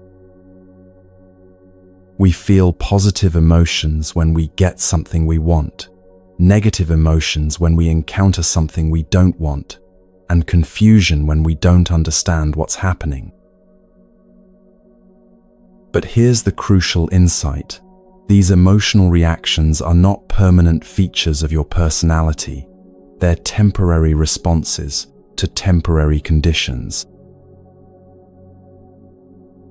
Let me tell you about Master Yunmen, a Zen teacher who was famous for his emotional freedom and spontaneous responses to life.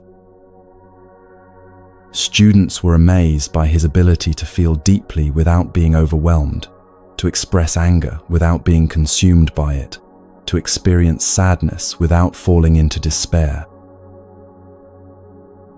When asked about his secret, he would smile and tell this story.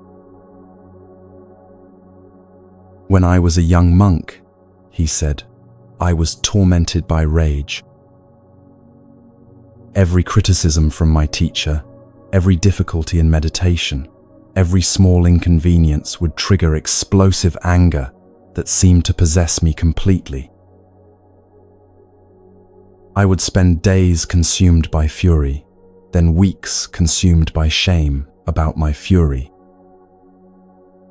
I believed I was fundamentally flawed, that enlightenment was impossible for someone with such a terrible temper. One day, after a particularly violent outburst, I was sitting by a mountain stream, hating myself and contemplating leaving the monastery forever. As I watched the water flowing past, I noticed how it would rush and tumble violently over rocks, creating great turbulence and noise. But just a few feet downstream, the same water would return to peaceful flowing, as if the turbulence had never happened. Suddenly, I understood. The water didn't become the turbulence. It simply experienced turbulence as one of many conditions it encountered on its journey. My anger was like this turbulence, intense, loud, disruptive, but temporary. The problem wasn't that I felt anger. The problem was that I identified with it so completely that I forgot I was the flowing water, not the temporary disturbance. From that day forward, Yunmen approached his emotions completely differently. When anger arose, he would say to himself, "Anger is visiting," rather than, "I am angry." When sadness came, he would think, "Sadness is flowing through," instead of, "I am sad." This simple shift in language created enormous space between his essential self and his temporary emotional states. He became known for his ability to feel everything fully while remaining unshaken by any of it. Students would see him weep at beauty, laugh with joy, or express righteous anger at injustice, but always with a quality of freedom that showed he was not trapped by any emotional state. Feel everything, he would teach, but become nothing. Experience all, but identify with none. This distinction between feeling and becoming is perhaps the most important emotional skill you can develop. Right now, you probably have emotions that you've become so identified with that you can't imagine existing without them. Maybe you think of yourself as an anxious person, or someone who gets depressed, or a person with anger issues. But these labels are not describing your true nature. They're describing temporary patterns of emotional reactivity that have become habitual. The Buddha said, "You are not your anger, you are not your fear, you are not your sadness." These are experiences that arise in the sky of your awareness, like clouds that form and dissolve without staining the vastness that holds them. When you remember that you are the sky, not the weather, you discover a peace that no emotional storm can disturb. Let me share a story about a modern application of this wisdom. There was a therapist named Dr. Sarah Chen who worked with trauma survivors and had always prided herself on her professional composure. But when her teenage daughter was killed in a car accident, Sarah's carefully maintained emotional equilibrium shattered completely. For months, she was overwhelmed by waves of grief, rage, and despair that seemed to have no beginning or end.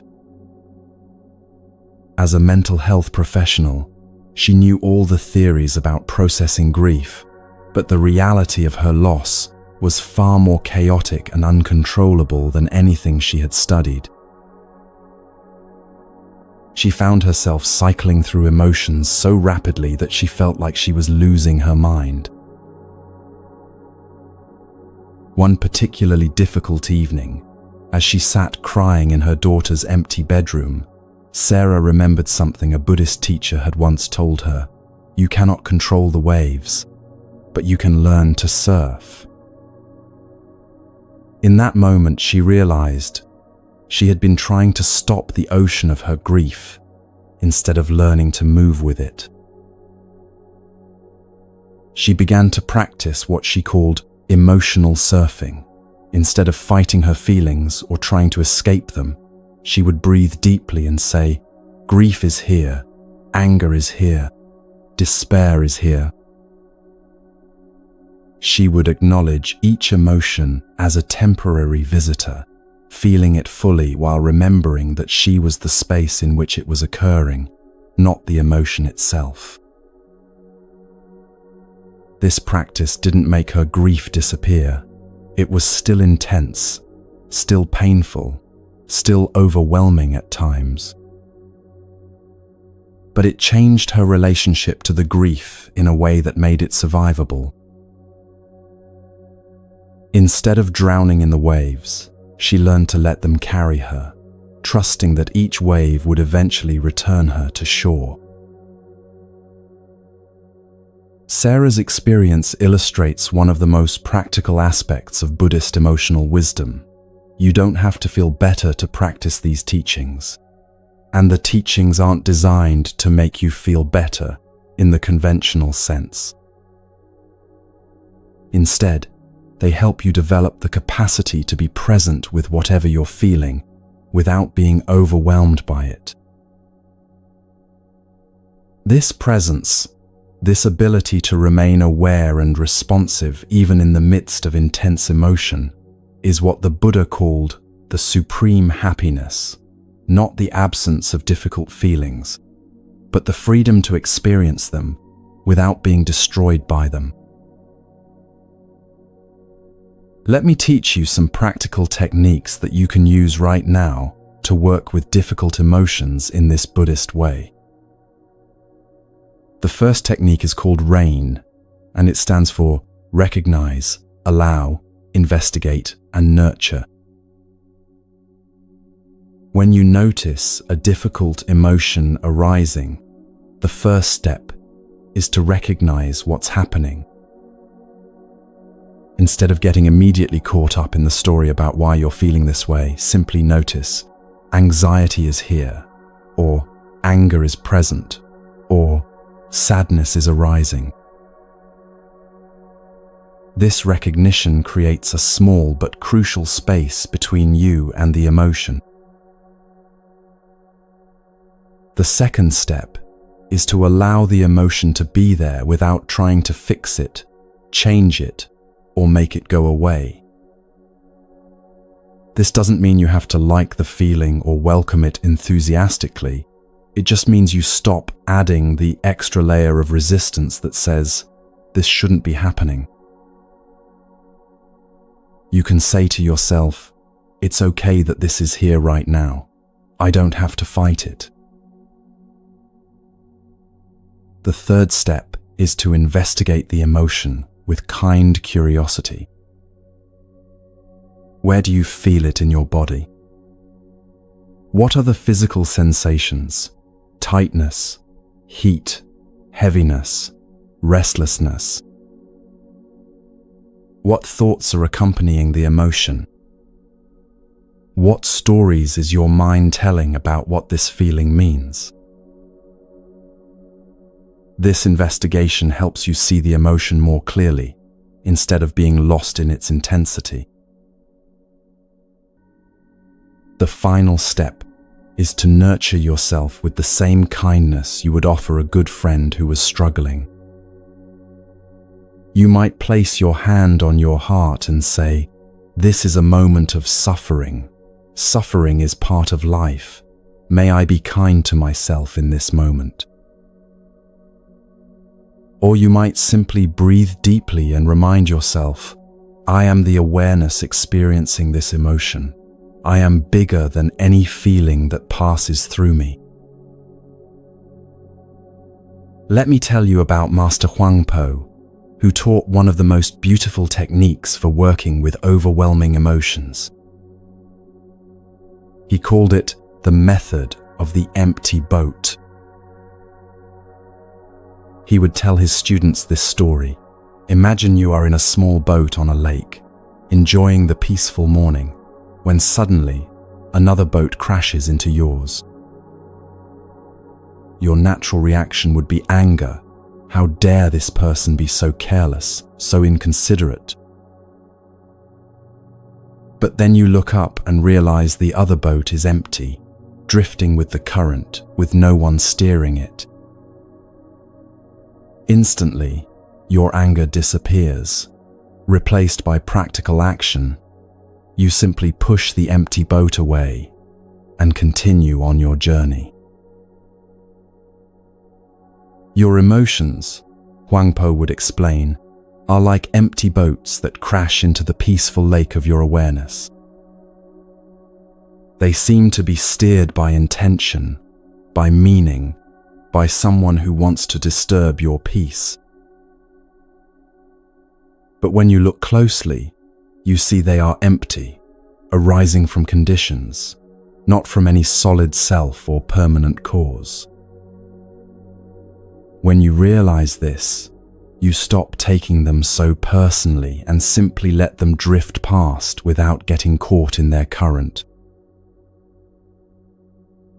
This teaching points to something profound. Most of our emotional suffering comes not from the emotions themselves, but from the stories we tell about them. We think our anxiety means we're weak, our anger means we're bad, our sadness means we're broken. But emotions are just energy moving through the body. They don't have inherent meaning until we give them meaning. Another powerful technique comes from the Tibetan Buddhist tradition and is called feeding your demons. This practice, developed by teacher Lama Tsultrim Alyon, involves personifying your difficult emotion and actually having a conversation with it. Instead of trying to get rid of the emotion, you ask it what it needs and offer to meet that need in a healthy way. For example, if you're struggling with chronic anxiety, you might visualize the anxiety as a character, perhaps a small, frightened animal or a worried old person. Then you would ask this character, "What do you need from me? What are you trying to protect me from?" Often, you'll discover that difficult emotions are actually trying to help you in misguided ways. Your anxiety might be trying to keep you safe. Your anger might be trying to protect your boundaries. Your sadness might be trying to help you process loss. When you acknowledge these positive intentions and find healthier ways to meet the underlying needs, the intense emotional charge often dissolves naturally. The anxiety realizes it doesn't have to be so vigilant because you're taking appropriate care of yourself. The anger relaxes because you're learning to set boundaries clearly and kindly. The sadness softens because you're giving it permission to flow without trying to shut it down. I want to tell you about a Zen master named Bankei, who discovered something remarkable about the relationship between emotions and identity. As a young man, he was consumed by what he called the burning question, an obsessive need to understand his true nature that drove him to extreme practices and nearly killed him. For years, he was tormented by doubt, fear, and spiritual ambition that seemed to possess him completely. One day, weakened by years of struggle and convinced he was dying, Bankei had a profound realization. As he lay coughing up blood, he suddenly saw that all his emotional turmoil was happening within a vast, unborn awareness that was completely unaffected by any of it. Even this dying, he realized, is just another experience arising in the deathless awareness that I am. From that moment forward, Bankei taught what he called the unborn Buddha, mind, the recognition that your essential nature is the awareness in which all experiences arise, including all emotions. This awareness is never born and never dies, never increases or decreases, never gets better or worse. It simply witnesses everything with perfect equanimity, like a mirror that reflects everything without being changed by anything it reflects. When anger arises, Bankei would teach, don't try to not be angry, and don't indulge in being angry. Simply recognize that anger is arising in the unborn Buddha mind, and it will naturally subside on its own. When sadness comes, don't push it away and don't get lost in it. Just see that sadness is appearing in the deathless awareness that you are, and it will pass like all temporary phenomena. This teaching offers perhaps the most radical reframe possible for working with difficult emotions. You don't need to heal them, transform them, or transcend them.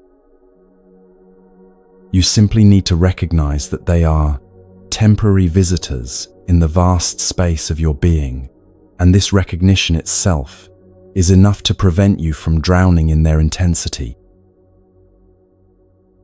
But let's bring this wisdom into the practical reality of your daily life. Maybe you struggle with social anxiety that makes simple interactions feel overwhelming. Instead of seeing this as a personal failing or something you need to fix before you can be happy, you can practice recognizing anxiety is arising in awareness right now. The awareness is not anxious, it's simply witnessing the experience of anxiety. I can feel the physical sensations, notice the worried thoughts, and remain connected to the spacious presence that is observing it all. Or perhaps you deal with depression that makes everything feel heavy and meaningless.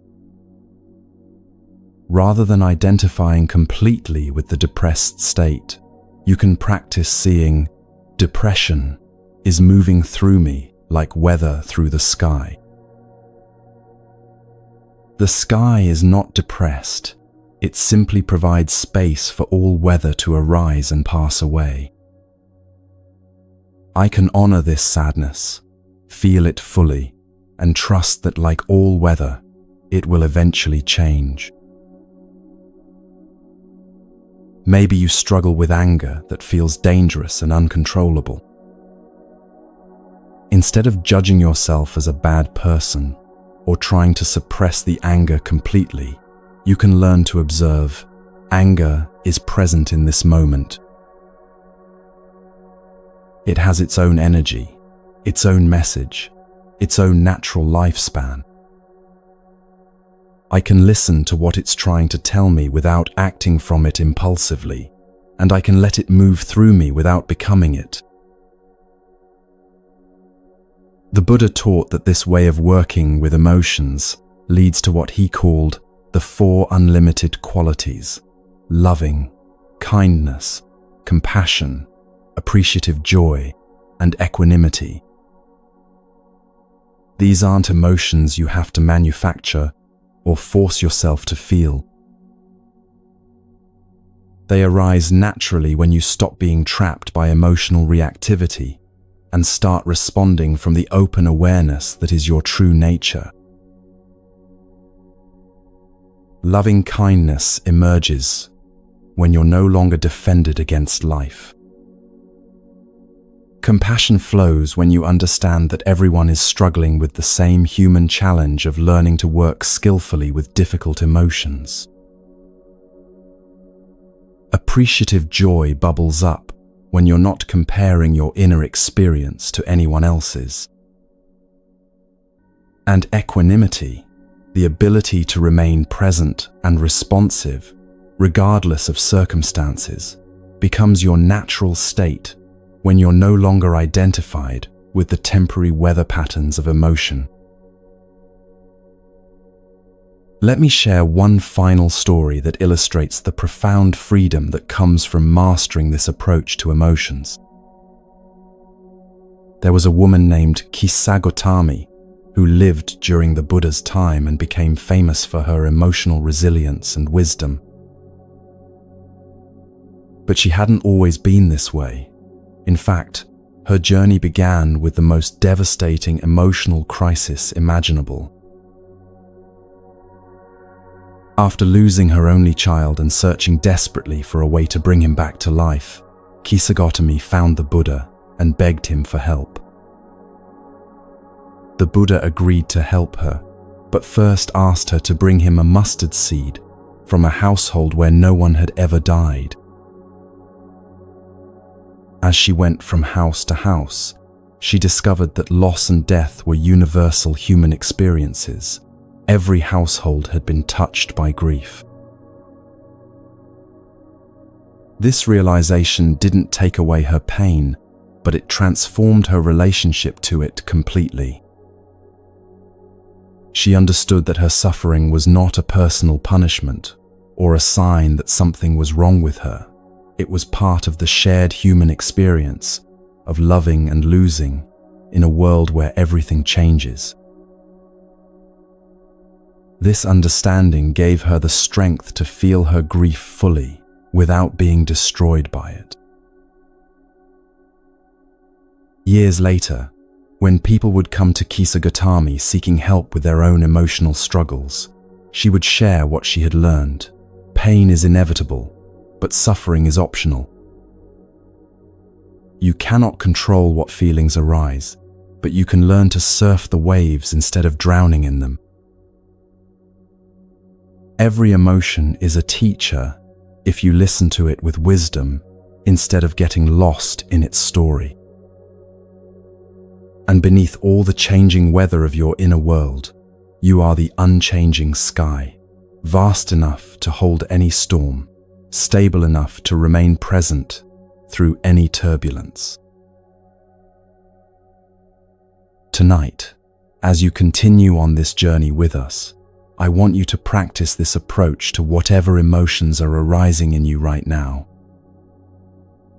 Maybe you're feeling peaceful and relaxed.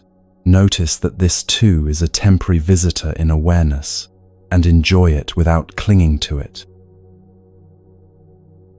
Maybe you're feeling anxious or restless. See if you can welcome even these difficult visitors with curiosity instead of resistance. Remember that you are not your emotions. You are the awareness experiencing them. You are not the waves. You are the ocean that contains them. You are not the weather. You are the sky that provides space for all weather to arise and pass away. This recognition doesn't make you cold or disconnected. It makes you infinitely more compassionate because you're no longer drowning in your own reactivity and can respond to life from wisdom instead of compulsion. Feel the relief that comes with this understanding. You don't have to fix your emotions, perfect your emotional responses, or wait until you feel better to be at peace. You can be at peace right now, in the middle of whatever you're feeling, by remembering that you are the vast awareness in which all feelings arise and dissolve. This is your refuge, your strength, and your freedom, not dependent on emotional states, but present in every moment of conscious awareness, waiting patiently for you to remember who you really are.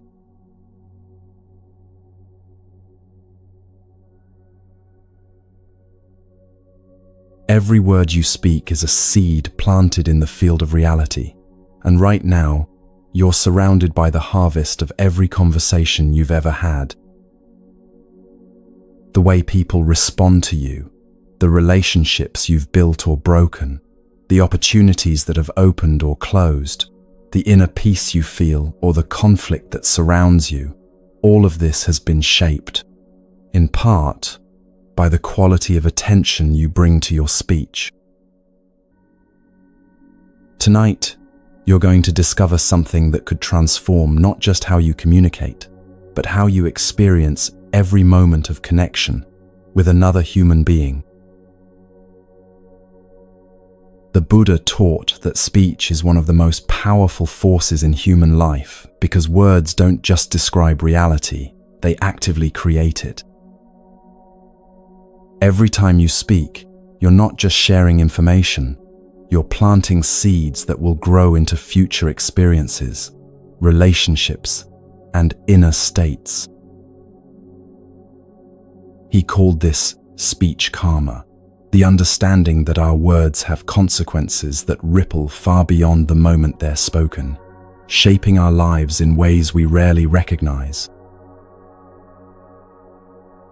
Let me tell you about Master Nan-in, a Zen teacher who lived in Japan during the Meiji era and became famous for his extraordinary skill in communication. Students would travel from across the country to learn from him, not because he had dramatic teachings or performed miracles, but because everyone who spoke with him felt somehow transformed by the encounter.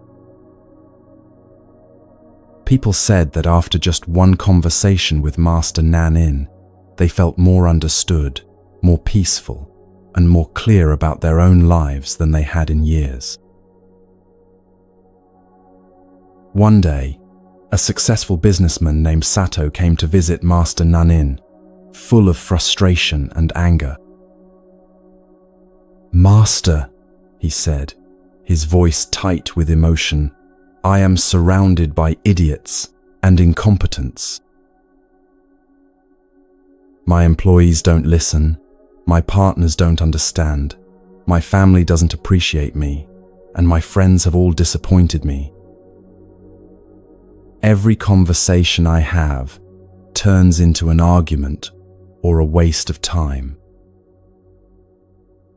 I'm beginning to think that meaningful communication is impossible in this world." Master Nan-in listened quietly, then poured tea for both of them. As he handed Sato the cup, he said gently, "Tell me, when you pour bitter tea into a cup, what taste do you expect from the cup?" Sato looked confused. "Bitter, of course. The cup will taste like whatever is poured into it." "And when you pour sweet tea into the same cup?" Nan-in asked. "Sweet, naturally." Master Nan-in smiled. "The people around you are like empty cups, and your words are the tea you pour into them. You have been pouring the bitter tea of frustration, judgment, and demand, then wondering why every interaction tastes bitter. What would happen if you began to pour different tea?" This simple question changed everything for Sato. He began to pay attention to the quality of energy behind his words before he spoke. Instead of beginning conversations with what was wrong, he started by acknowledging what was working. Instead of speaking from his need to be right, he spoke from curiosity about others' perspectives. Instead of using words to control outcomes, he used them to create connection. Within weeks, Sato noticed that people were responding to him completely differently. His employees became more creative and engaged. His partners began seeking his input on important decisions. His family started sharing their real thoughts and feelings with him. The same people he had called idiots and incompetents revealed depths of wisdom and capability he had never seen before, because his bitter tea had never given them space to show their sweetness. This transformation illustrates one of the most profound Buddhist teachings about speech. The quality of our inner state, when we speak, is far more important than the actual words we use. The Buddha said, "Hatred is never appeased by hatred in this world. By non-hatred alone is hatred appeased. This is a law eternal." This doesn't just apply to dramatic conflicts. It applies to every moment of communication in your daily life. When you speak from frustration, you create frustration in others. When you speak from fear, you evoke defensiveness. When you speak from neediness, you inspire withdrawal.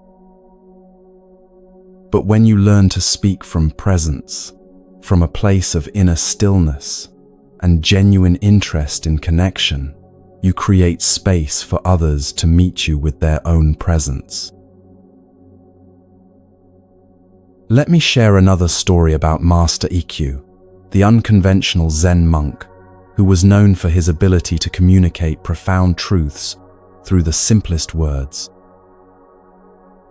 One evening, a young scholar came to him, proud of his vast knowledge of Buddhist scriptures and philosophy. The scholar spent an hour demonstrating his learning, quoting texts, explaining complex theories, and showing off his intellectual understanding. When the scholar finally finished, expecting praise for his wisdom, Master Ikkyu simply said, "It's raining." The scholar was baffled. "Master, I don't understand.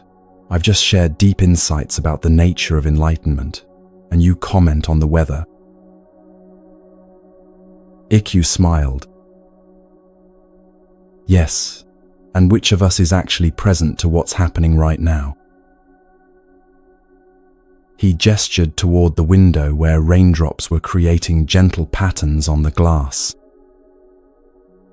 "You have been talking about reality for an hour, but you missed the reality that was actually occurring in this moment. Your words were full of information but empty of presence." "My words carried no information but were completely full of this moment." Which kind of speech do you think creates more connection? Words about truth or words from truth? This story points to something crucial about mindful communication, the difference between speaking about life and speaking from life. Most of our daily conversation happens on autopilot. We're sharing information, managing impressions, filling silence, or trying to get something from the other person. But when we learn to speak from presence, our words become vehicles for real connection rather than barriers to it. The Buddha outlined 4 qualities of speech that create positive karma and support spiritual development: truthfulness, kindness, usefulness, and harmony. But these aren't just moral guidelines. They're practical instructions for creating the kind of communication that nurtures both you and everyone you speak with. Truthfulness doesn't mean brutal honesty or sharing every thought that crosses your mind.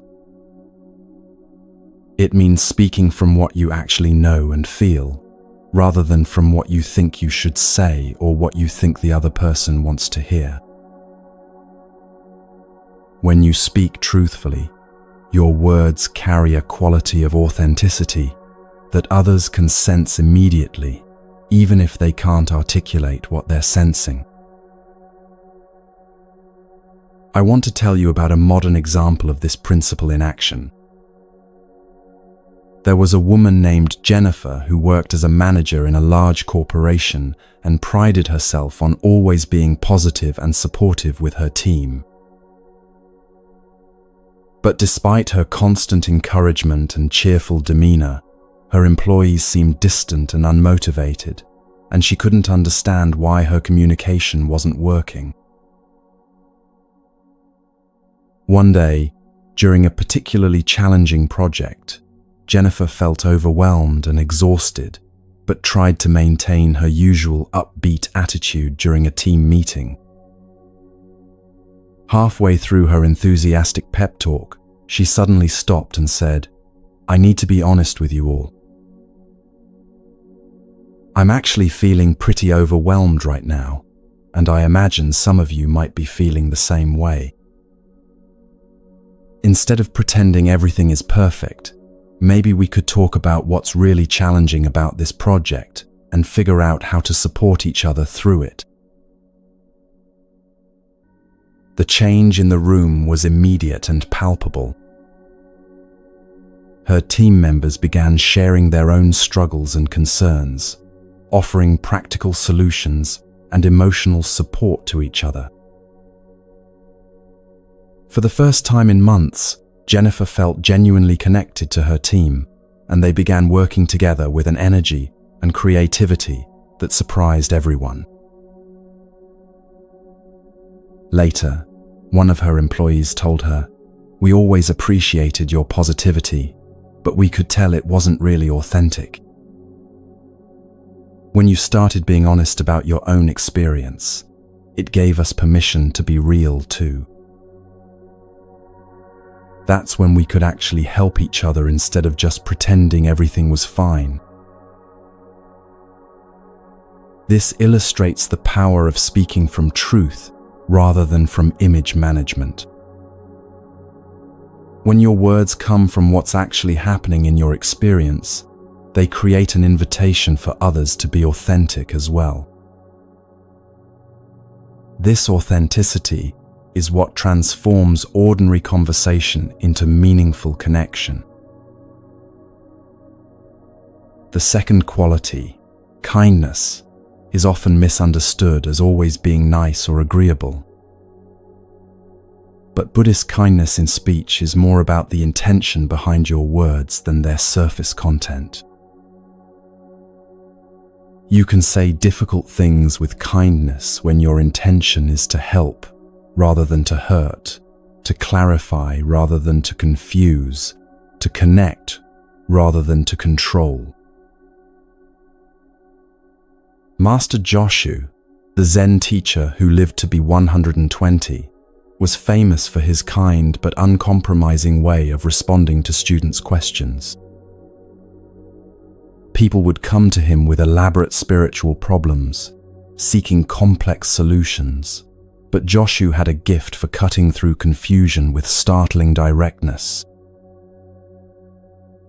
One day, a monk approached him saying, "Master, I've been meditating for years, studying scriptures, following all the rules, but I still don't feel enlightened. What am I doing wrong? What more do I need to do to find peace?" Joshu looked at him with twinkling eyes and said, "Go drink some tea."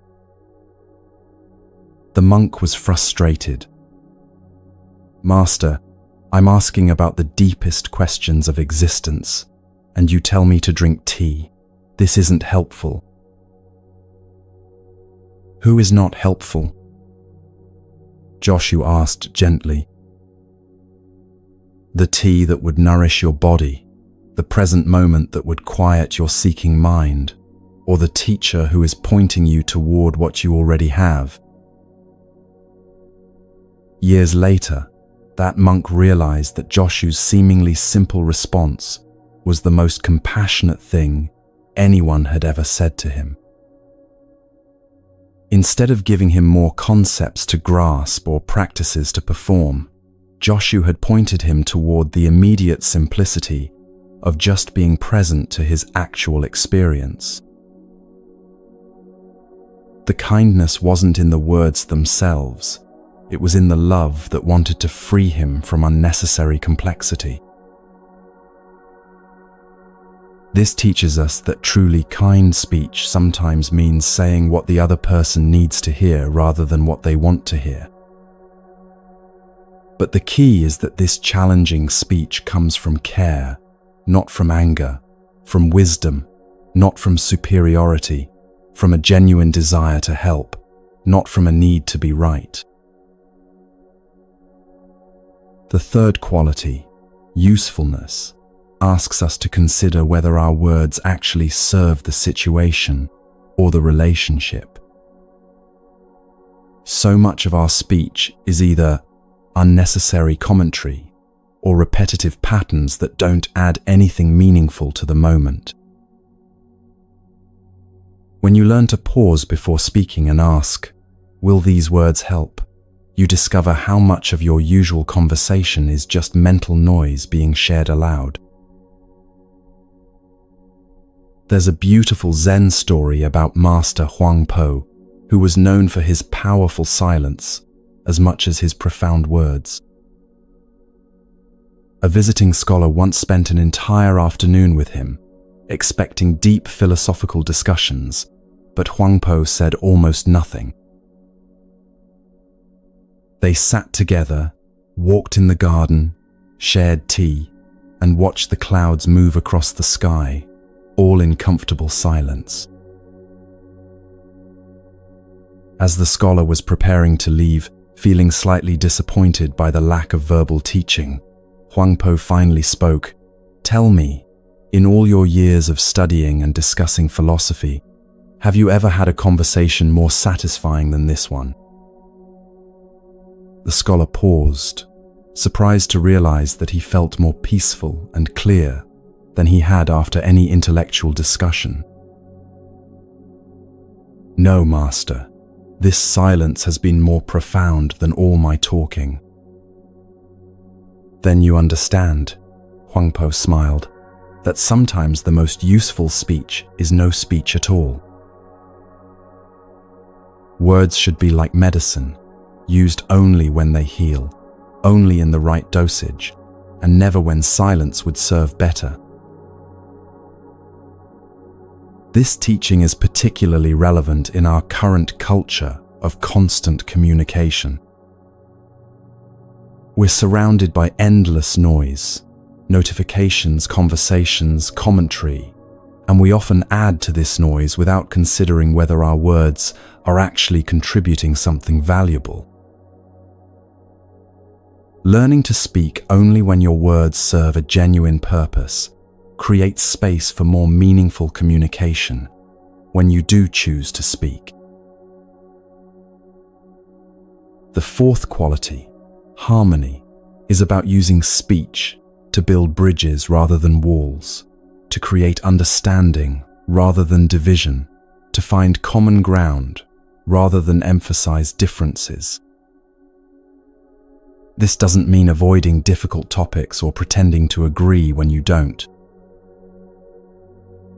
It means approaching even challenging conversations with the intention to connect rather than to win, to understand rather than to dominate. Let me tell you about Master Yun Men, who was renowned for his ability to engage in the most heated discussions without creating enemies. One day, two monks came to him with a bitter dispute about the correct interpretation of a Buddhist text. Each was convinced the other was dangerously wrong, and their argument had been going on for weeks, creating tension throughout the monastery. Instead of taking sides or offering his own interpretation, Yun Men listened carefully to both positions. Then he said, "You are both completely right, and you are both completely wrong." The monks were baffled. "Master, how can we both be right and wrong about the same thing?" "You are both right about what the text means to you in this moment," Yun Men explained. "Your understanding serves your current level of development and addresses your particular spiritual needs."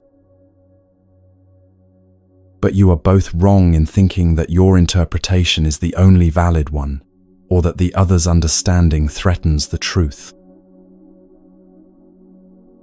He continued, "The Buddha's teaching is like water that takes the shape of whatever container holds it. When poured into a round bowl, it becomes round. When poured into a square cup, it becomes square." The teaching itself is unchanged, but it manifests differently for each person who receives it. Instead of arguing about whose container is correct, why not be grateful that the same truth can nourish different people in different ways? This approach completely shifted the monks' relationship to their disagreement. Instead of seeing each other as threats to truth, they began to see each other as fellow seekers exploring different facets of the same wisdom. Their discussion continued, but now with curiosity instead of hostility, with mutual respect instead of defensive positioning. But perhaps the most profound aspect of Buddhist teaching about speech is the understanding that silence itself is a form of communication. In Zen tradition especially, students learn that the most important truths often cannot be spoken, and that sometimes the most powerful response to a question is no response at all. There's a famous story about the Buddha himself that illustrates this perfectly. One day, a large crowd had gathered to hear him teach, expecting profound discourses about the nature of reality. But when the Buddha took his seat, instead of speaking, he simply held up a single flower and gazed at it silently. The crowd grew restless, waiting for words of wisdom, but the Buddha continued to sit in silence, holding the flower. Most people were confused or disappointed, but one disciple, Mahakasyapa, suddenly smiled with deep understanding. In that moment of recognition, the Buddha nodded and said, "I have the treasure of the true Dharma I, the marvelous mind of Nirvana, which I now entrust to Mahakasyapa." This story, known as the Flower Sermon, is considered the beginning of the Zen tradition because it points to the reality that the deepest truths cannot be captured in words. They can only be transmitted from presence to presence, in moments of direct recognition that transcend verbal communication. This doesn't mean that words are unimportant, or that we should stop talking entirely. Rather, it suggests that our words are most powerful when they arise from the same silence that held the Buddha's flower, from a place of deep presence and authentic connection rather than from mental noise or social conditioning. Let me share a practical way to begin developing this quality of mindful speech in your daily life. Before you speak in any conversation, whether it's casual small talk or an important discussion, try pausing for just one breath and asking yourself 3 questions. Is this true? Is this kind? Is this necessary? This simple practice can transform your communication immediately. You'll discover how often you speak from habit rather than choice, how many words you use that don't actually serve the conversation, and how much more powerful your speech becomes when it's filtered through these 3 qualities. The question, "Is this true?" helps you speak from authenticity rather than from what you think you should say. "Is this kind?" ensures that your words come from care rather than from ego or reactive emotion.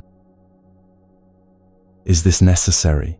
prevents you from adding unnecessary noise to the world and helps you use your words more intentionally.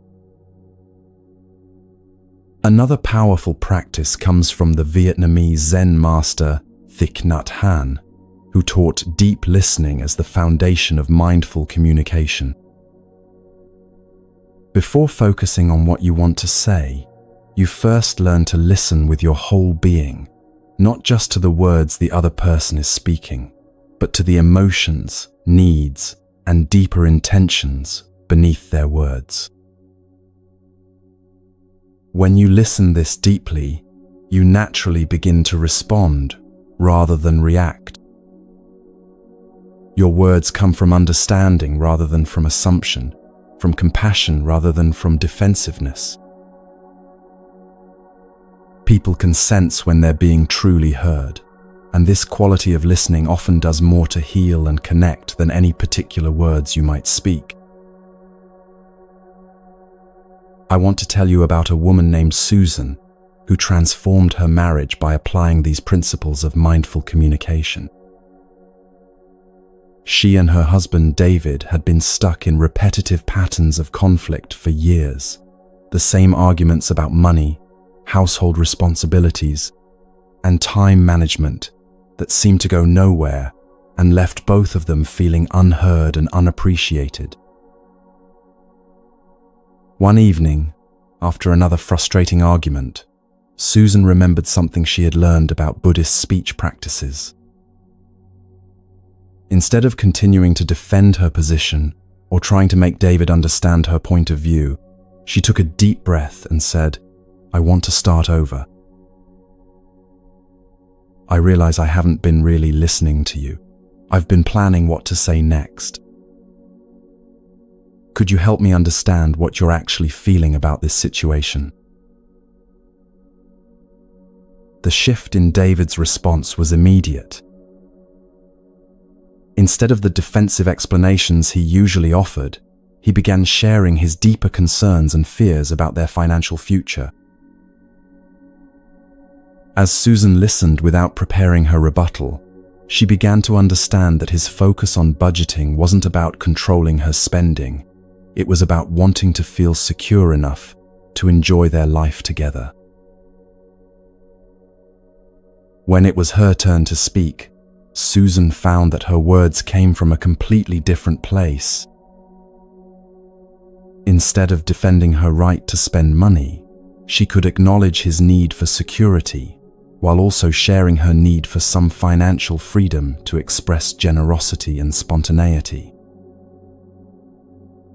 They were able to find solutions that honored both needs because they were finally communicating from understanding rather than from positions. Over time, this approach transformed not just their conflicts but their entire relationship. They discovered that most of their arguments had been about surface issues, but their underlying needs for security, appreciation, autonomy, and connection were actually compatible. When they learned to speak from these deeper truths, rather than from defensive strategies, they could work together as partners rather than adversaries. The Buddha taught that right speech is not just about the words you say, but about the mental state from which you speak. When your mind is agitated, angry, or grasping, even well-intentioned words can create harm.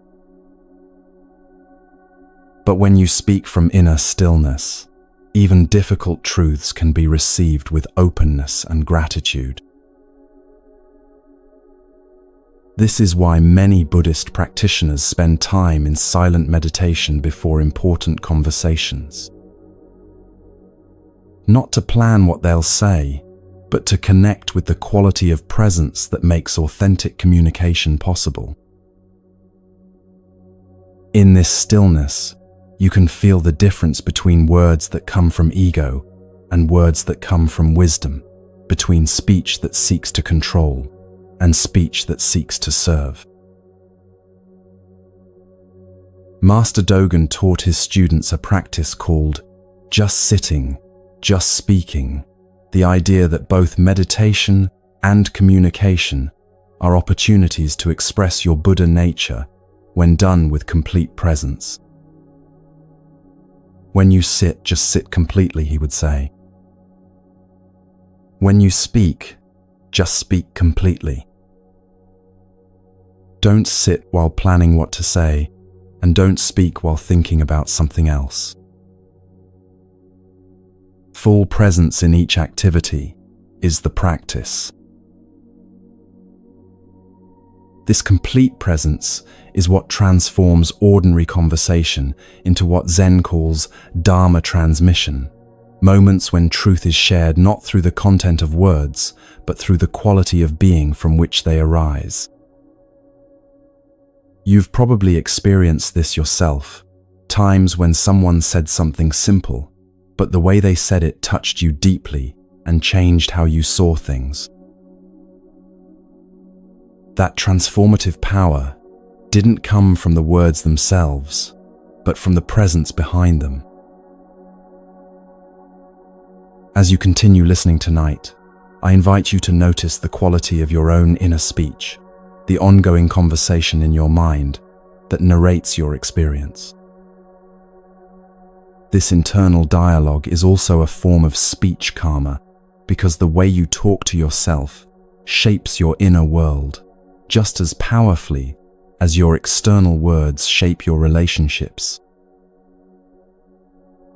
Are you speaking to yourself with kindness or criticism? Are your internal words truthful or distorted by fear and assumption?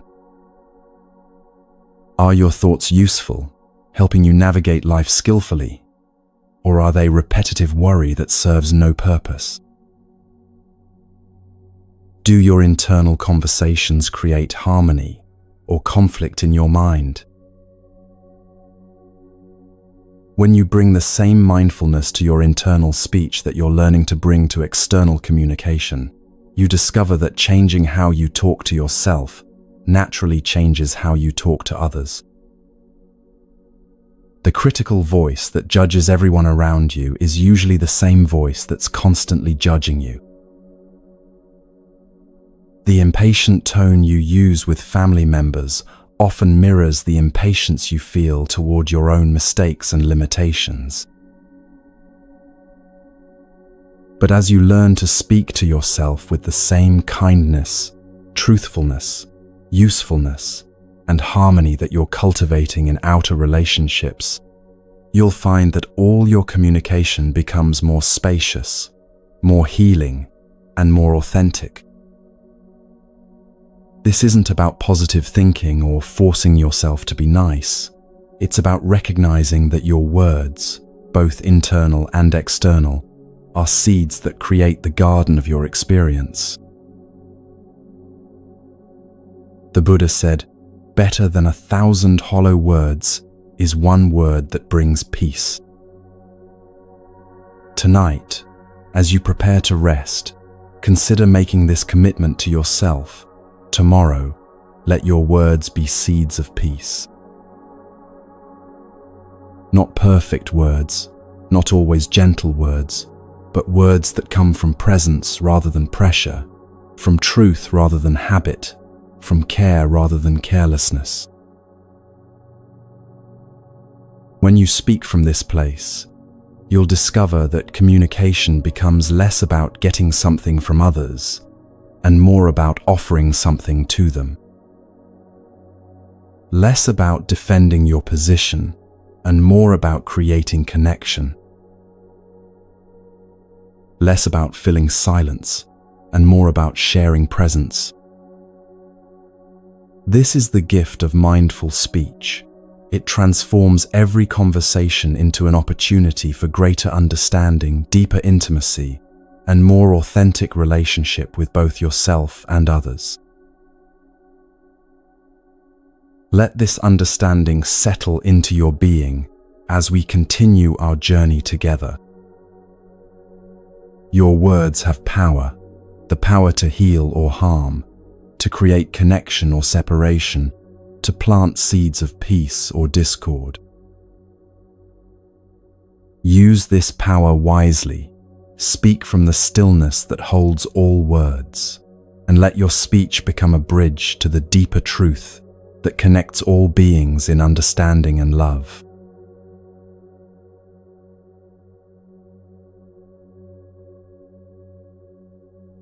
You're living in a prison you built yourself, and the bars are made of time.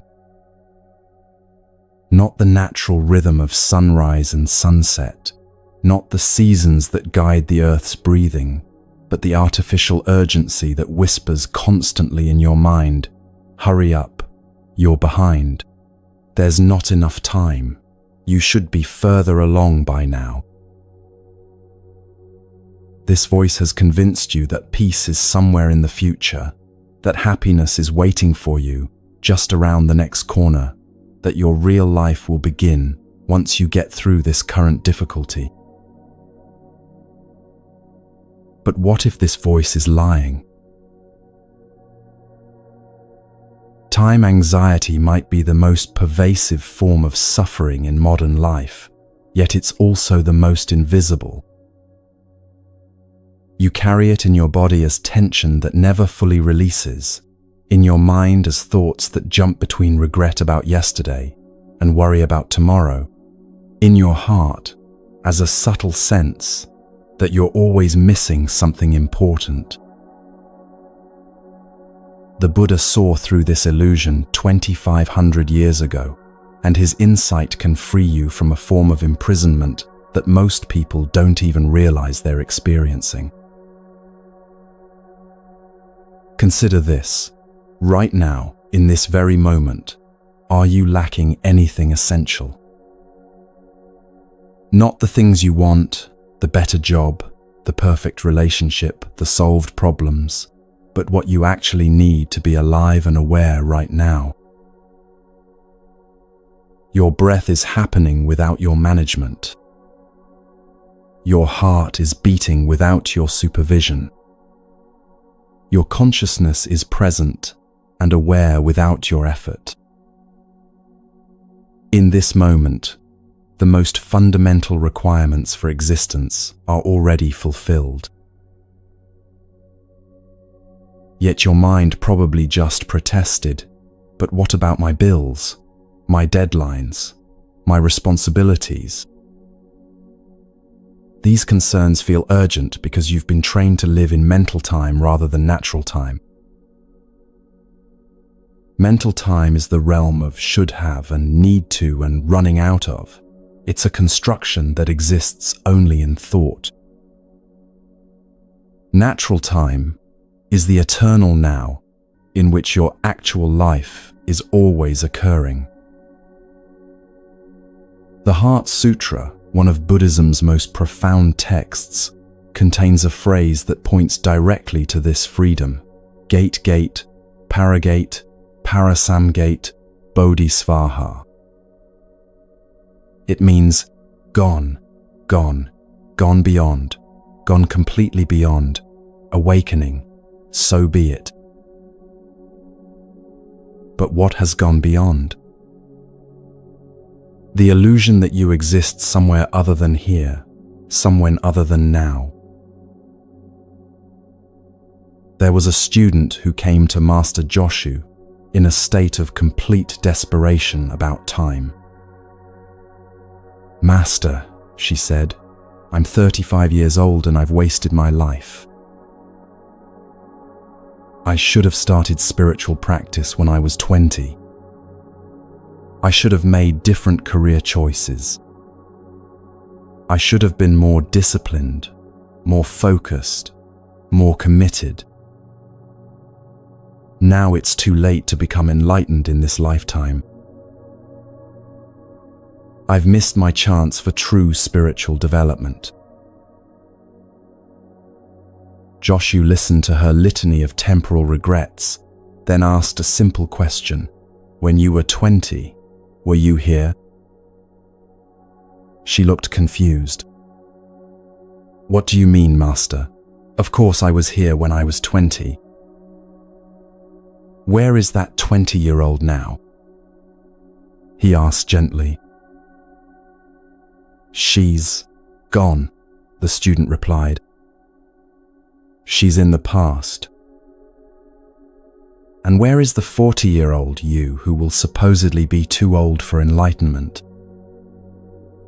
In the future, she said, beginning to understand.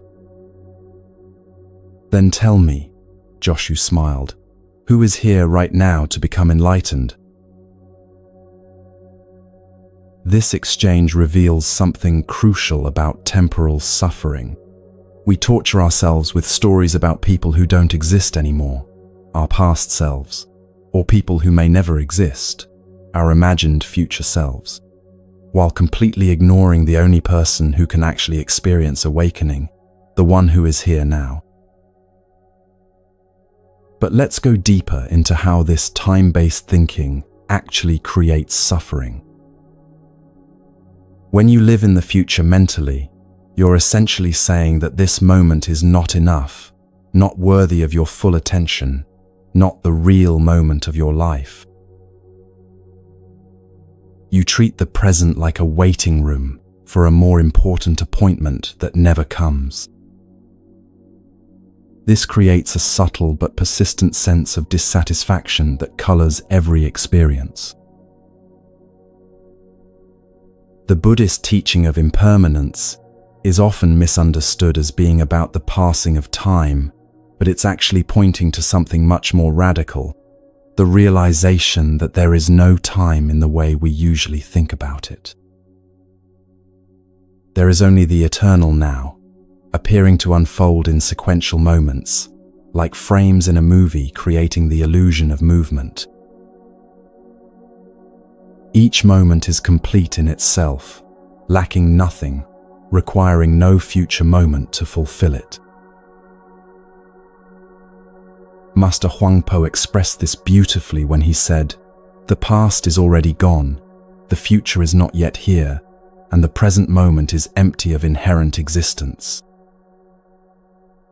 This emptiness he speaks of is not a void, it's the spacious awareness in which all experiences of time arise and dissolve. You are not in time, time is in you. Think about your actual experience of time right now. Can you find the past anywhere except in memory? Can you locate the future anywhere except in imagination? When you look closely, you discover that you have never actually experienced anything outside of this present moment. Every memory you have was experienced as now when it happened. Every future moment you might experience will be experienced as now when it arrives. The present is not a narrow slice between past and future, it's the entire field of experience itself. This understanding completely transforms your relationship with planning, goals, and responsibilities. You don't stop engaging with practical time. You still make appointments, plan for the future, and learn from the past. But you stop believing that your happiness, peace, or fundamental well-being depends on any particular temporal outcome. A businessman named Chen discovered this during what he thought would be the worst period of his life. His company was failing, his marriage was struggling, and he was consumed with anxiety about an uncertain future. Every day was torture because he spent it either regretting past decisions or frantically trying to control outcomes that were largely beyond his influence. One evening, walking home through the city after another devastating day, Chen passed a small park where an old man was sitting peacefully on a bench, feeding pigeons. Something about the man's complete presence in this simple activity stopped Chen in his tracks. He sat down on the same bench and watched as the old man offered breadcrumbs with such attention and care that it seemed like the most important activity in the world. "How can you be so peaceful?" Chen finally asked.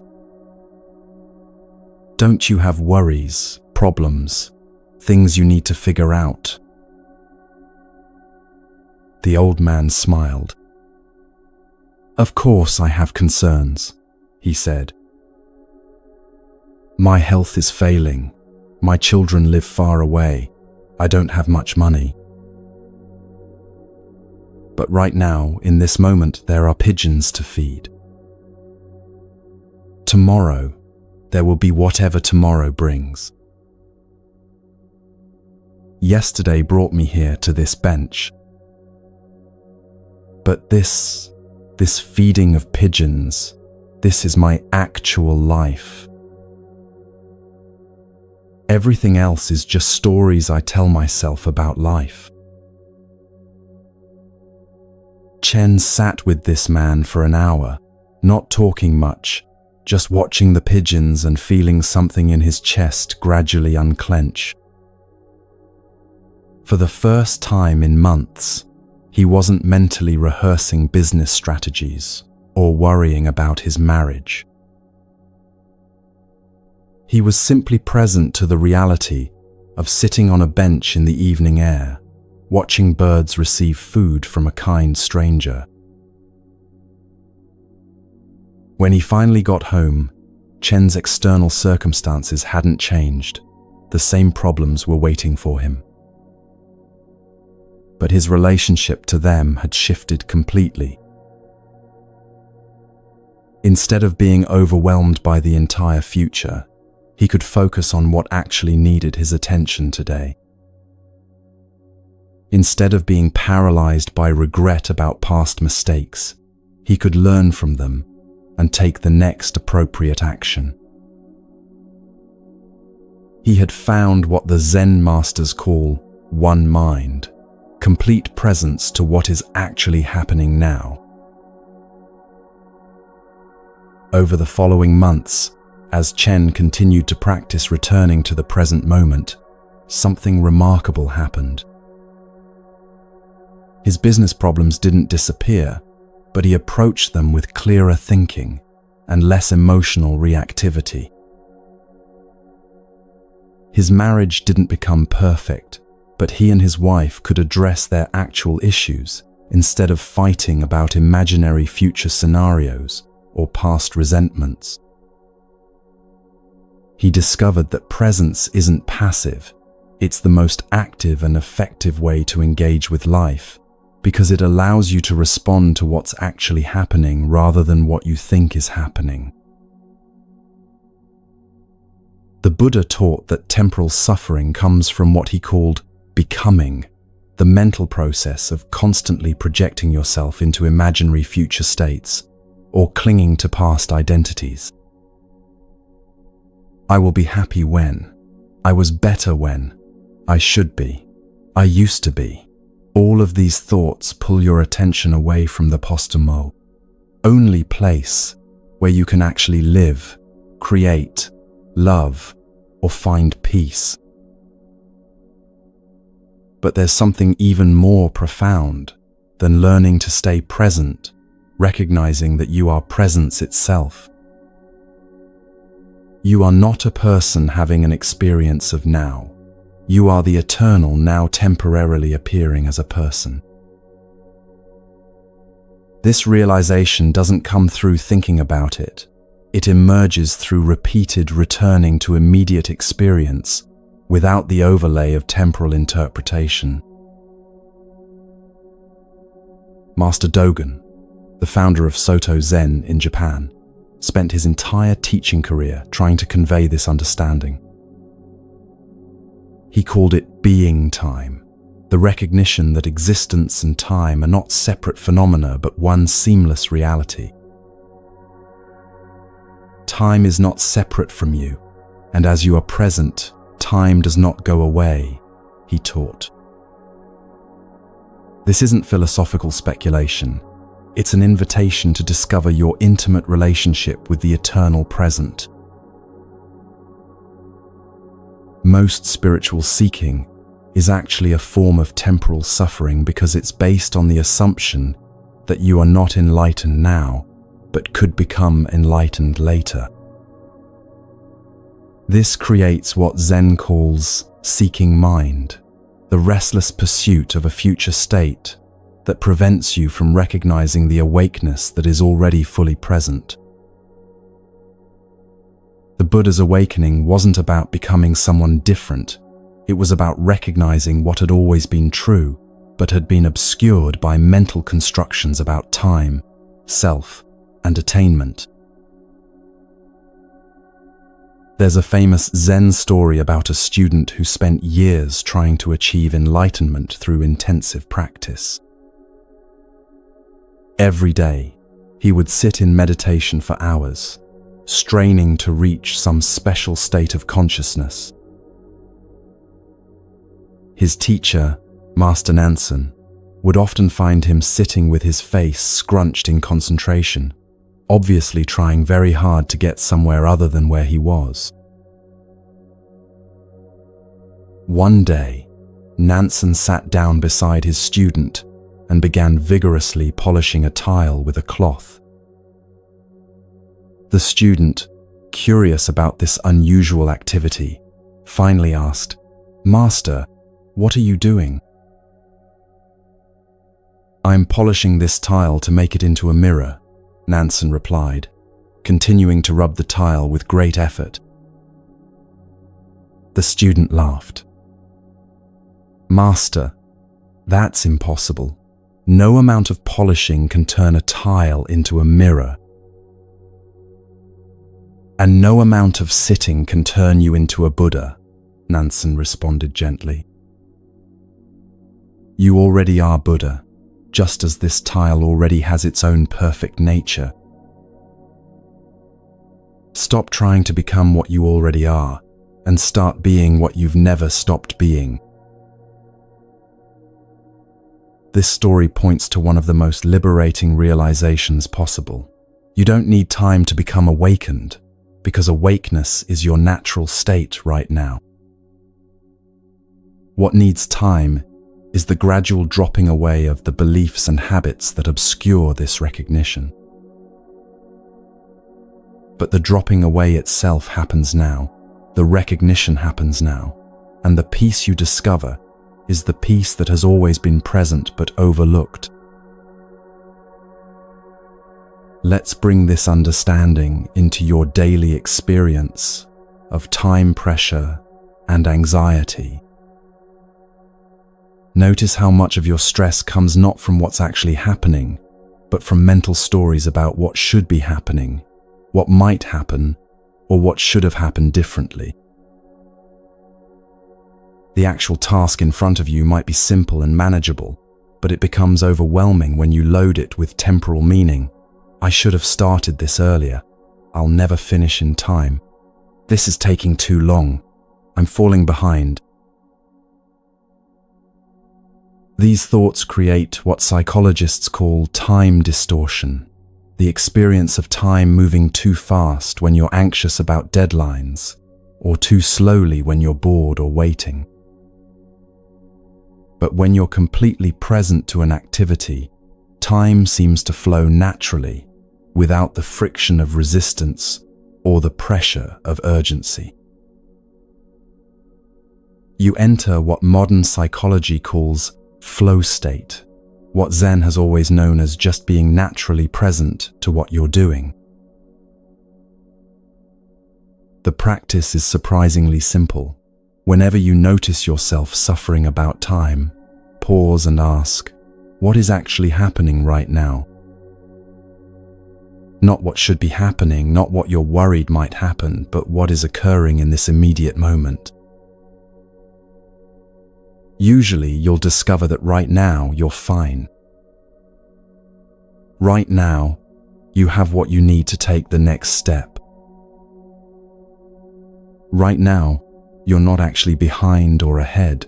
You're simply here, alive, aware, and capable of responding to whatever is present. This doesn't mean becoming irresponsible or ignoring practical time management. It means distinguishing between functional planning and psychological suffering about time. You can make a schedule, set goals, and work toward outcomes while maintaining the understanding that your well-being doesn't depend on any particular temporal result. Master Bankei taught what he called the unborn Buddha mind, the recognition that your essential nature was never born and will never die, existing in a timeless dimension that is always accessible now. He would tell students, "You are already perfect, complete, and lacking nothing. The only thing that needs to change is your belief that you need to become something different in the future." This recognition transforms everything about how you approach change and growth. Instead of trying to become enlightened, healthy, successful, or happy, you discover these qualities as expressions of your true nature that become visible when you stop obscuring them with temporal anxiety. Growth happens naturally when you're present. Healing occurs when you stop fighting what is, and success emerges when you're fully engaged with your current circumstances rather than mentally living in desired future outcomes. But what about legitimate concerns about the future? What about planning, saving money, preparing for challenges? The Buddhist approach doesn't eliminate practical engagement with sequential time. It eliminates suffering about sequential time. You can plan for the future from presence, make decisions from clarity rather than anxiety, and take appropriate action without being driven by temporal compulsion. There was a farmer in ancient China who exemplified this balance perfectly. His neighbors would often comment on how peaceful he seemed despite facing the same seasonal challenges, weather uncertainties, and economic pressures that made them constantly anxious. When asked about his secret, the farmer would say, "I plant seeds when it's planting season, tend crops when it's tending season, and harvest when it's harvest season. I don't plant seeds while worrying about the harvest, and I don't harvest while regretting how I planted." Each season has its own work and its own completion. This farmer understood what the Buddha called right action in right time, engaging fully with what each moment requires, without mental interference from other moments. He could plan ahead without anxiety because his planning was based on practical wisdom rather than fearful projection. He could learn from past seasons without regret because he understood that each season's choices were made with the information and circumstances available at that time. The deepest freedom from time anxiety comes with the recognition that you are not actually moving through time. Time is moving through you. You are the eternal witness of temporal experience, the unchanging awareness in which all change occurs.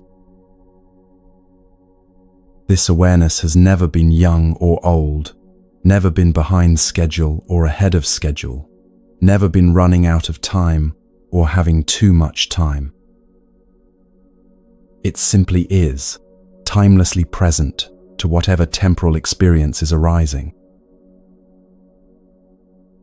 When you rest in this understanding, you can engage with time-based activities without being enslaved by time-based thinking.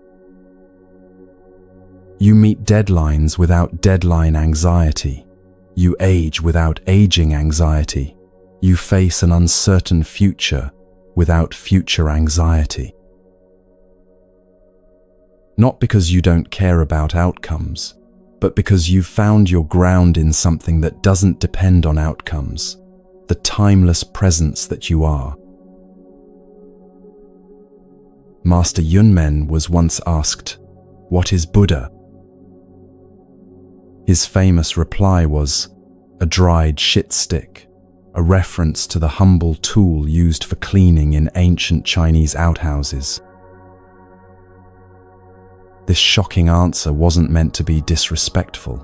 It was pointing to the Buddha nature that exists equally in the most sacred and most mundane moments, in the most spiritual and most ordinary activities.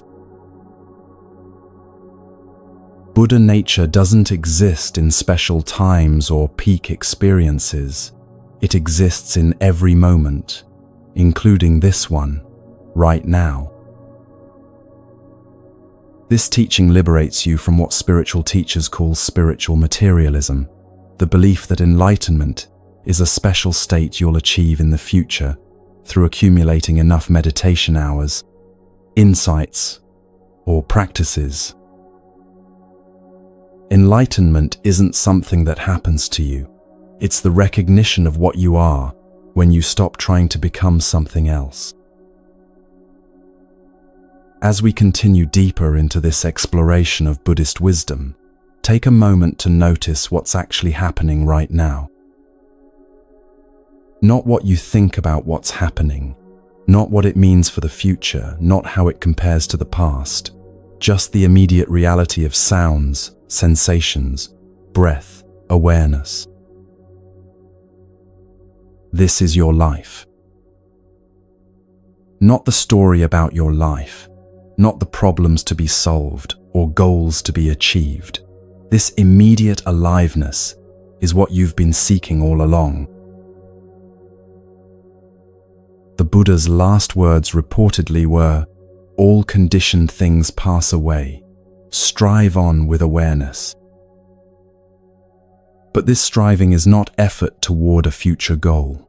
It's the natural expression of awareness that is already complete, already whole, already free. It's the effortless effort of being fully present to whatever is arising, without the mental commentary that creates temporal suffering. Tomorrow, you'll have opportunities to practice this liberation from time's grip. When you notice yourself rushing, pause and ask where you're trying to get to that isn't here.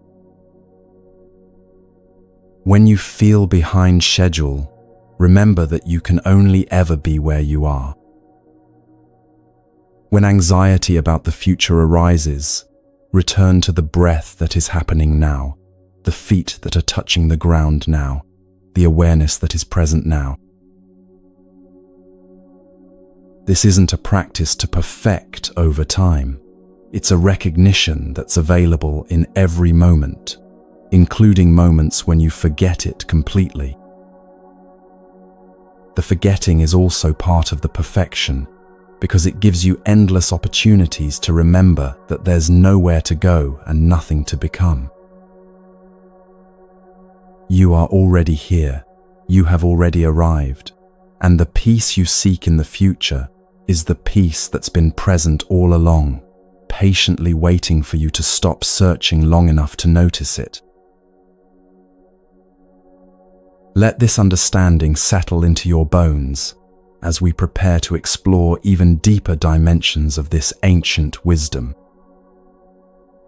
Time is not your enemy or your master. It's simply another appearance in the vast space of present awareness that you are. Rest in this timeless dimension while engaging gracefully with temporal activities and discover the profound ordinariness of living in eternity disguised as now.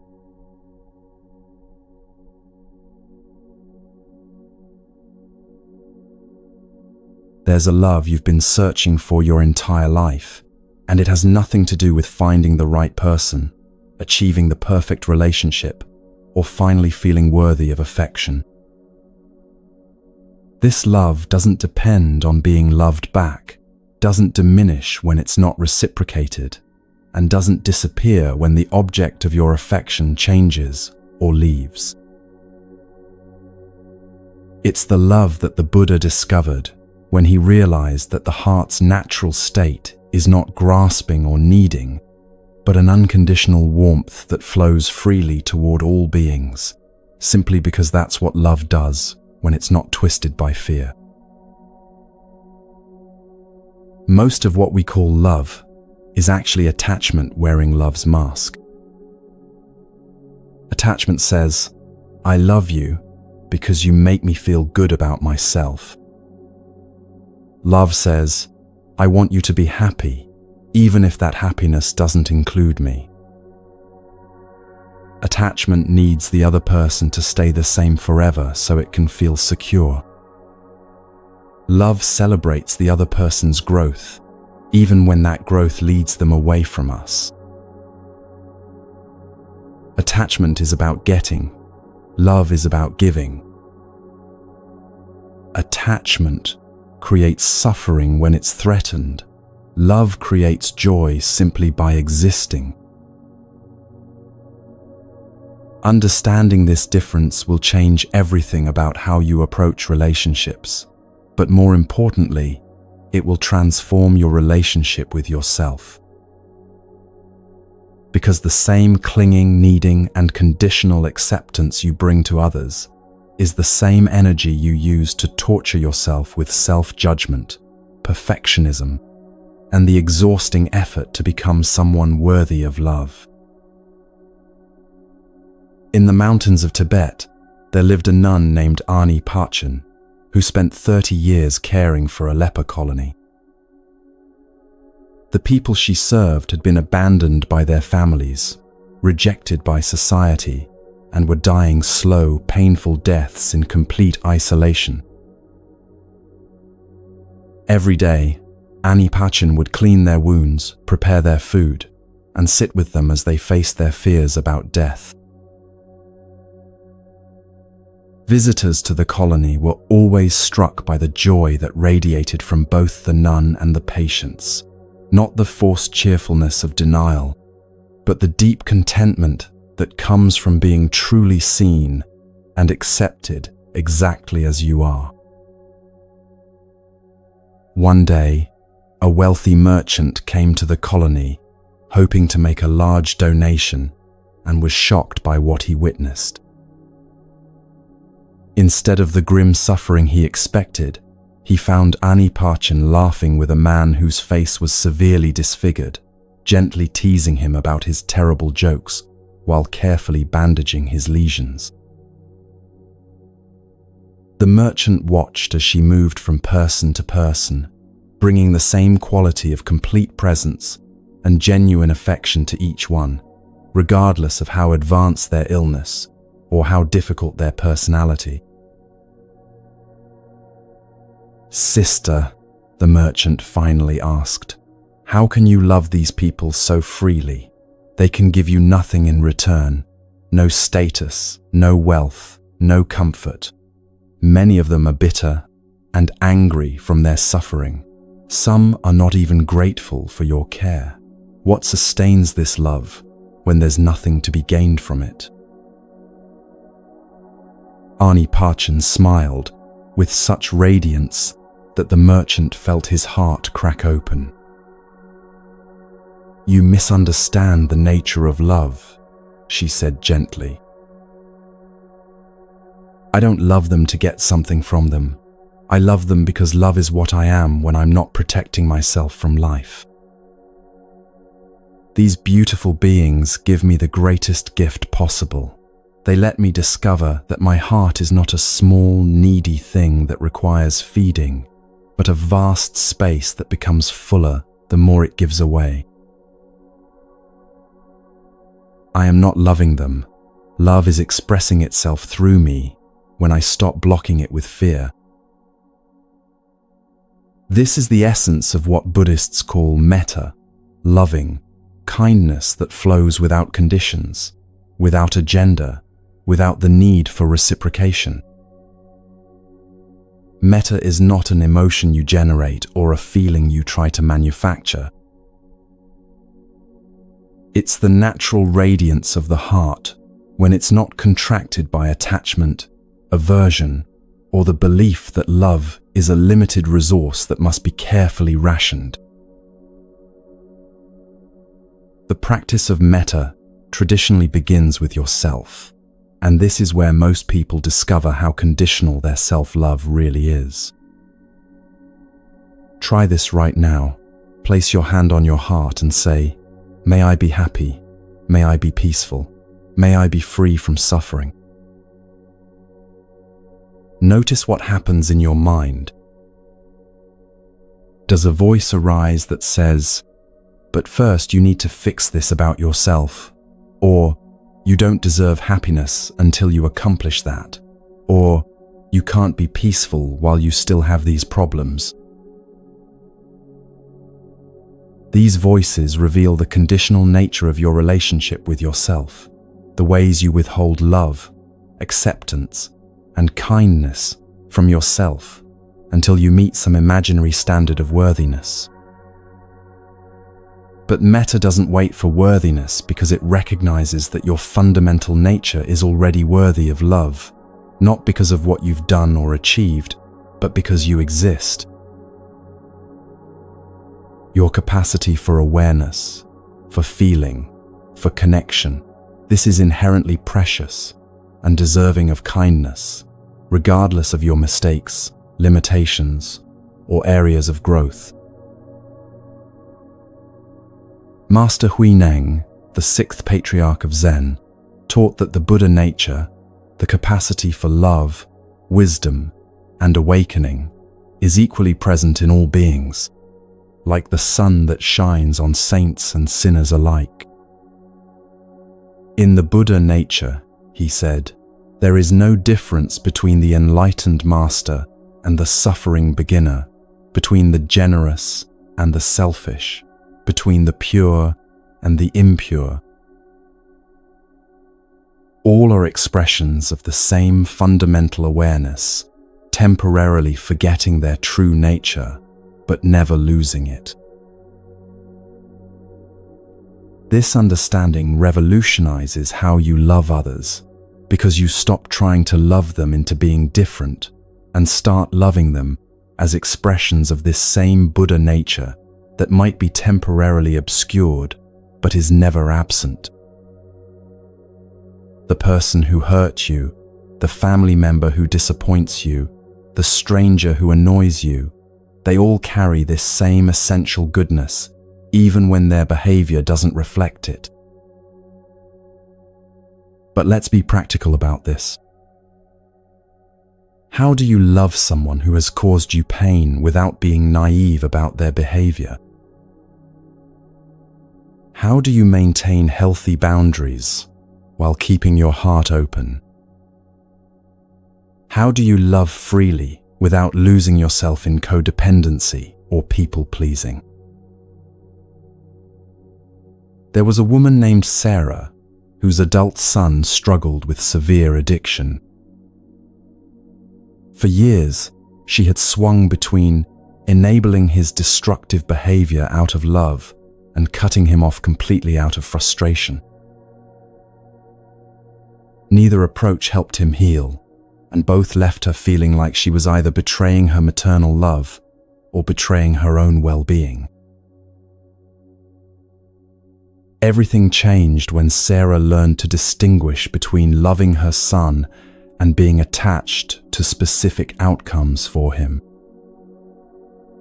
She realized that her love had actually been a mixture of genuine care and desperate need for him to be okay so she could feel like a good mother, need for him to get clean so she could stop worrying, need for him to appreciate her sacrifices so she could feel valued.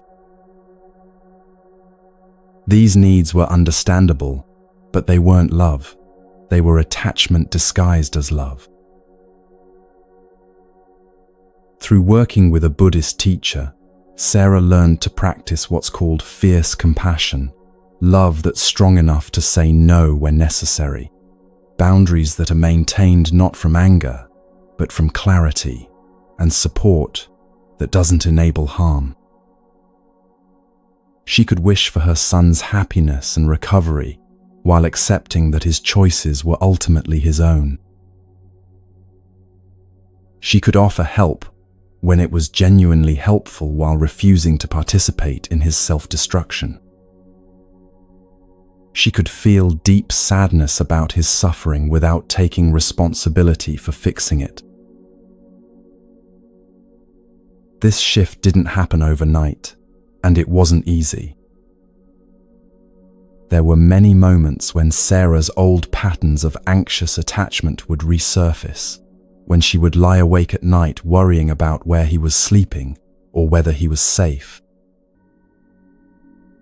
But gradually, she discovered that she could hold these worries with compassion for herself while not letting them drive her actions.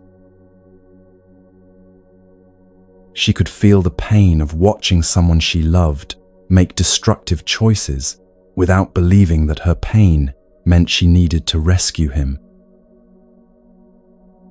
The breakthrough came when Sarah realized that her attachment to her son's recovery had actually been preventing her from truly loving him. Her desperation for him to change had made it impossible for her to see him clearly, to appreciate the parts of him that were already whole and beautiful, or to trust his own capacity for healing. When she released her grip on needing him to be different, she could finally love him exactly as he was, not as approval for his choices, but as recognition of his inherent worth that existed independently of his behavior. This unconditional love didn't make her passive or permissive. In fact, it made her stronger and clearer in her boundaries because she was no longer acting from fear and need. She could say, "I love you and I won't give you money for drugs," without anger or guilt. She could say, "You're always welcome in my heart, but you're not welcome in my home while you're using," without feeling like she was betraying her maternal role. Love without attachment is not love without strength. It's love with the kind of strength that comes from clarity rather than desperation. But metta extends far beyond personal relationships. As the practice deepens, you begin to feel genuine care for people you've never met, for animals, for the earth itself, for existence as a whole. This isn't abstract philosophy. It's a lived experience of recognizing your fundamental interconnection with all life. The Buddha taught loving kindness meditation as a specific practice for cultivating this unconditional love. It begins with offering metta to yourself. May I be happy. May I be healthy. May I be at peace. May I live with ease. Then you expand it to someone you love easily, then to a neutral person, then to someone difficult, and finally to all beings everywhere. But this isn't just a meditation technique. It's training for how to live in the world with an open heart. Master Shantideva, the great Buddhist teacher, wrote, "All the joy the world contains has come through wishing happiness for others. All the misery the world contains has come through wanting pleasure for oneself." This isn't moral preaching. It's pointing to a practical truth about how the heart works. When you're focused on getting love, approval, or happiness from others, you create the anxiety and dissatisfaction of need. When you're focused on offering love, understanding, or kindness to others, you discover the joy that comes from the heart's natural generosity. But what about romantic love? How does this understanding apply to intimate partnerships, where attachment often feels like the very essence of love? This is where the teaching becomes most challenging and most transformative. There was a couple, David and Maria, who had been married for 15 years and were on the verge of divorce. Their relationship had become a battleground of mutual expectations, disappointments, and the exhausting effort to make each other into the partner they thought they needed. David wanted Maria to be more organized and decisive. Maria wanted David to be more emotionally expressive and romantic. Both were convinced that they would be happy if only the other person would change. In desperation, they attended a retreat on Buddhist approaches to relationships. The teacher, an elderly monk who had counseled couples for decades, listened to their complaints and then asked a simple question. Which of you is willing to love the person sitting beside you exactly as they are right now, without needing them to be different? Both David and Maria immediately protested. But if I accept him exactly as he is, he'll never grow or change, Maria said. If I stop expecting her to be more organized, our whole life will fall apart, David added. They couldn't see that their constant pressure for change was actually preventing the natural growth that occurs when people feel truly accepted. The monk smiled gently. You have been trying to love each other conditionally for 15 years. How has that worked? The question hung in the air as both partners recognized the futility of their approach. Their conditional love had created a relationship where both people felt constantly judged, never quite good enough, and defensive about their authentic selves. Over the course of the retreat, David and Maria learned to distinguish between loving each other and being attached to each other. Love wanted the other person to be genuinely happy, even if that happiness looked different from what they had imagined. Attachment wanted the other person to fulfill specific roles and expectations that would make them feel secure. Love was spacious enough to allow growth and change. Attachment tried to freeze the other person in place. Love brought out the best in both partners. Attachment brought out defensiveness and resentment. The transformation didn't happen immediately. There were many moments when old patterns of expectation and control would resurface. But gradually, as each partner experienced what it felt like to be loved without conditions, they began to relax into their authentic selves. David discovered that when he wasn't being pressured to be more emotional, his natural warmth could emerge organically. Maria found that when she wasn't being criticized for her spontaneous nature, she actually enjoyed bringing more structure to their shared life. They learned that unconditional love doesn't prevent growth. It creates the safety and acceptance that makes genuine growth possible. When you're not constantly defending yourself against judgment, you have energy available for actually changing the things about yourself that you want to change. When you're not trying to manage someone else's opinion of you, you can focus on becoming more authentically yourself. But perhaps the most profound discovery was that loving without attachment actually deepened their intimacy rather than threatening it.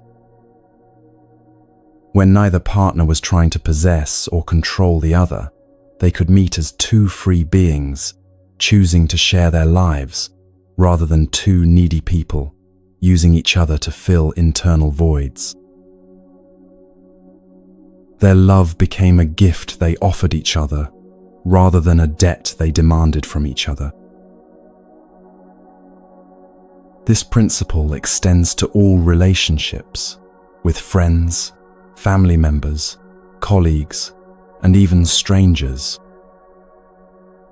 When you love without attachment, you create space for others to be authentic, to make mistakes, to grow at their own pace, and to surprise you with their depth and beauty.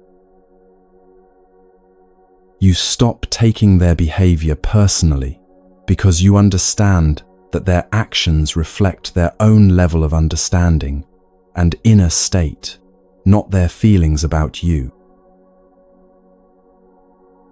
The Dalai Lama, perhaps the most recognized teacher of loving kindness in our time, often speaks about his practice of metta toward the Chinese officials who destroyed his homeland and forced him into exile.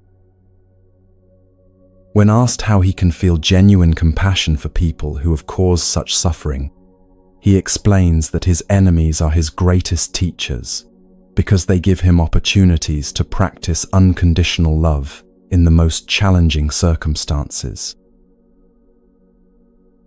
If I only loved people who were kind to me, he says, my love would be conditional and limited. But when I can feel genuine care for those who have hurt me, I discover that love is not dependent on external conditions. It's an expression of my own Buddha nature that grows stronger through practice. This doesn't mean he condones harmful actions or fails to work for justice. It means he can oppose harmful behavior while maintaining compassion for the confused and suffering beings who perpetrate it. This level of metta might seem impossible or even undesirable. Why should you love people who have hurt you? Why should you feel compassion for those who show no compassion? The answer is not moral obligation but practical wisdom. Holding hatred, resentment, or conditional love in your heart hurts you more than it hurts anyone else. These emotions are like poison you drink hoping to harm someone else. Unconditional love is the antidote that frees you from the prison of reactive emotions while creating the possibility for healing and transformation in all your relationships. But loving without attachment also means being willing to let go when letting go serves the highest good. Sometimes the most loving thing you can do is end a relationship that has become harmful, set boundaries with someone who is being abusive, or allow someone to experience the consequences of their choices without trying to rescue them. This kind of love requires tremendous courage because it means acting from wisdom rather than from need, from clarity rather than from fear of being alone. There's a story about Master Ijo, a Zen monk who deeply loved his teacher, Master Dogen. When Dogen became seriously ill, Ijo devoted himself completely to caring for his beloved master, barely sleeping or eating in his dedication to nursing him back to health. As Dogen's condition worsened, Ijo became desperate, praying fervently for his teacher's recovery and clinging to every small sign of improvement. One evening, as Ijo sat beside Dogen's bed anxiously monitoring his breathing, the dying master opened his eyes and said gently, "My dear student, your attachment to keeping me alive is preventing you from truly loving me in this moment. Can you love me enough to let me die peacefully?" These words shattered Ijo's heart, not with despair but with understanding. He realized that his desperate clinging to his teacher's life was actually a form of selfishness, born from his own need rather than from care for his master's well-being. In that moment, Ijo's love transformed from attachment to pure metta. He could feel profound gratitude for all the years of teaching he had received, deep sadness at the approaching loss, and complete acceptance of the natural process of death. Dogen died peacefully that night, and Ijo reported that he had never felt more connected to his teacher than in that moment of complete letting go. "I discovered," he later said, "that love doesn't disappear when you stop clinging. It becomes infinite. When I released my grip on keeping him with me, I found that his essence was already inseparable from my own heart." This is the ultimate freedom that comes from loving without chains. You discover that what you've been seeking in others, the sense of being whole, worthy, and at peace, was never dependent on their presence, behavior, or feelings toward you. It's your own fundamental nature, temporarily obscured by the belief that love is something you get rather than something you are. As you practice metta in your daily life, you might notice that it feels unnatural or even frightening at first. Your mind, conditioned to protect itself through judgment, comparison, and conditional acceptance, might resist the vulnerability of loving without guarantees. This resistance is normal and even sacred. It shows you exactly where your heart has been defended and gives you opportunities to practice courage. Start small. Begin with offering genuine kindness to yourself when you make mistakes, to your pets who love you unconditionally anyway, to strangers in line at the grocery store who have nothing to do with your personal dramas. Notice how it feels to wish someone well without needing anything from them in return. Pay attention to the lightness that comes when you're not monitoring whether your love is being reciprocated or appreciated. Gradually, you can extend this practice to more challenging relationships, the family member who triggers your old wounds, the colleague who doesn't acknowledge your contributions, the ex-partner who left you feeling abandoned. This doesn't mean accepting harmful behavior or pretending that everything is fine. It means recognizing that your well-being and inner peace don't depend on these people changing, apologizing, or loving you back. The Buddha taught that metta is both the path and the destination. As you practice loving without conditions, you discover that unconditional love is your true nature. You don't have to become more loving. You simply have to stop preventing love from flowing naturally through you. Every moment of choosing compassion over judgment, acceptance over control, generosity over grasping, is a moment of returning to who you really are beneath all the protective strategies you've developed. Tonight, as you prepare to rest, I invite you to feel the love that's already present in your heart, not as an emotion you need to generate, but as the warm awareness that naturally arises when you're not defending against life. This love extends to every being who, like you, is seeking happiness and trying to avoid suffering in the only ways they know how. It includes your past selves who made mistakes from ignorance, your future selves who will continue learning and growing, and your present self who is perfectly imperfect exactly as you are. You don't need to wait until you're more enlightened, more healed, or more worthy to love, and be loved without conditions.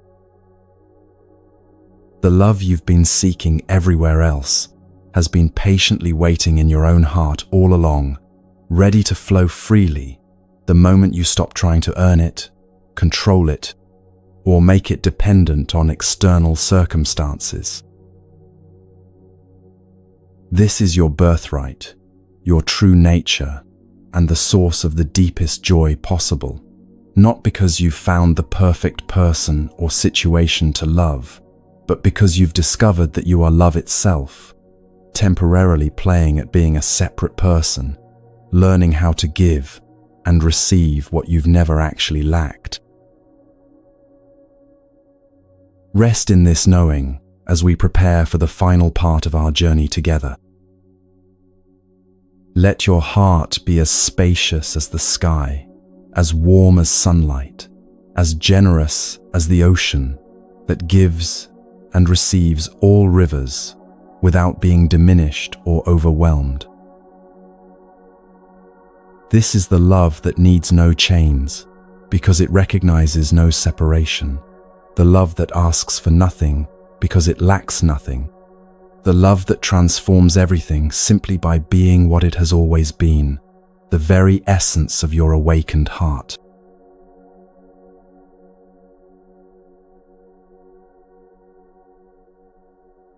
Here you are, at the end of a journey that never really began and will never truly end.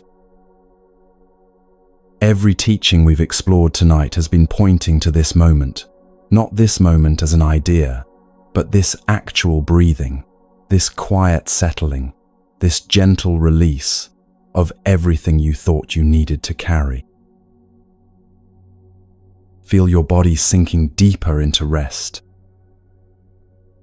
Notice how your breath continues without your management, your heart beats without your supervision, your awareness remains present without your effort. This is what the Buddha meant when he spoke of the ultimate surrender, not giving up on life, but giving up the exhausting illusion that you are separate from it. Your breath has been your most patient teacher all along. Every inhale arrives exactly when it's needed. Every exhale releases exactly what's ready to go. There's no forcing, no clinging, no anxiety about whether the next breath will come. This is how life wants to live through you, naturally, effortlessly, with the same wisdom that guides the seasons and the tides. The deepest teaching isn't something you learn, it's something you stop preventing. When effort becomes effortless, when surrender becomes strength, when letting go becomes love, you discover that you've been seeking everywhere else what was never absent from this moment. Let everything settle now. Let your thoughts slow like leaves falling from a tree. Let your heart rest in its own natural rhythm. The Buddha taught, "Peace comes from within, do not seek it without." You are that peace, breathing gently in the darkness. Finally home,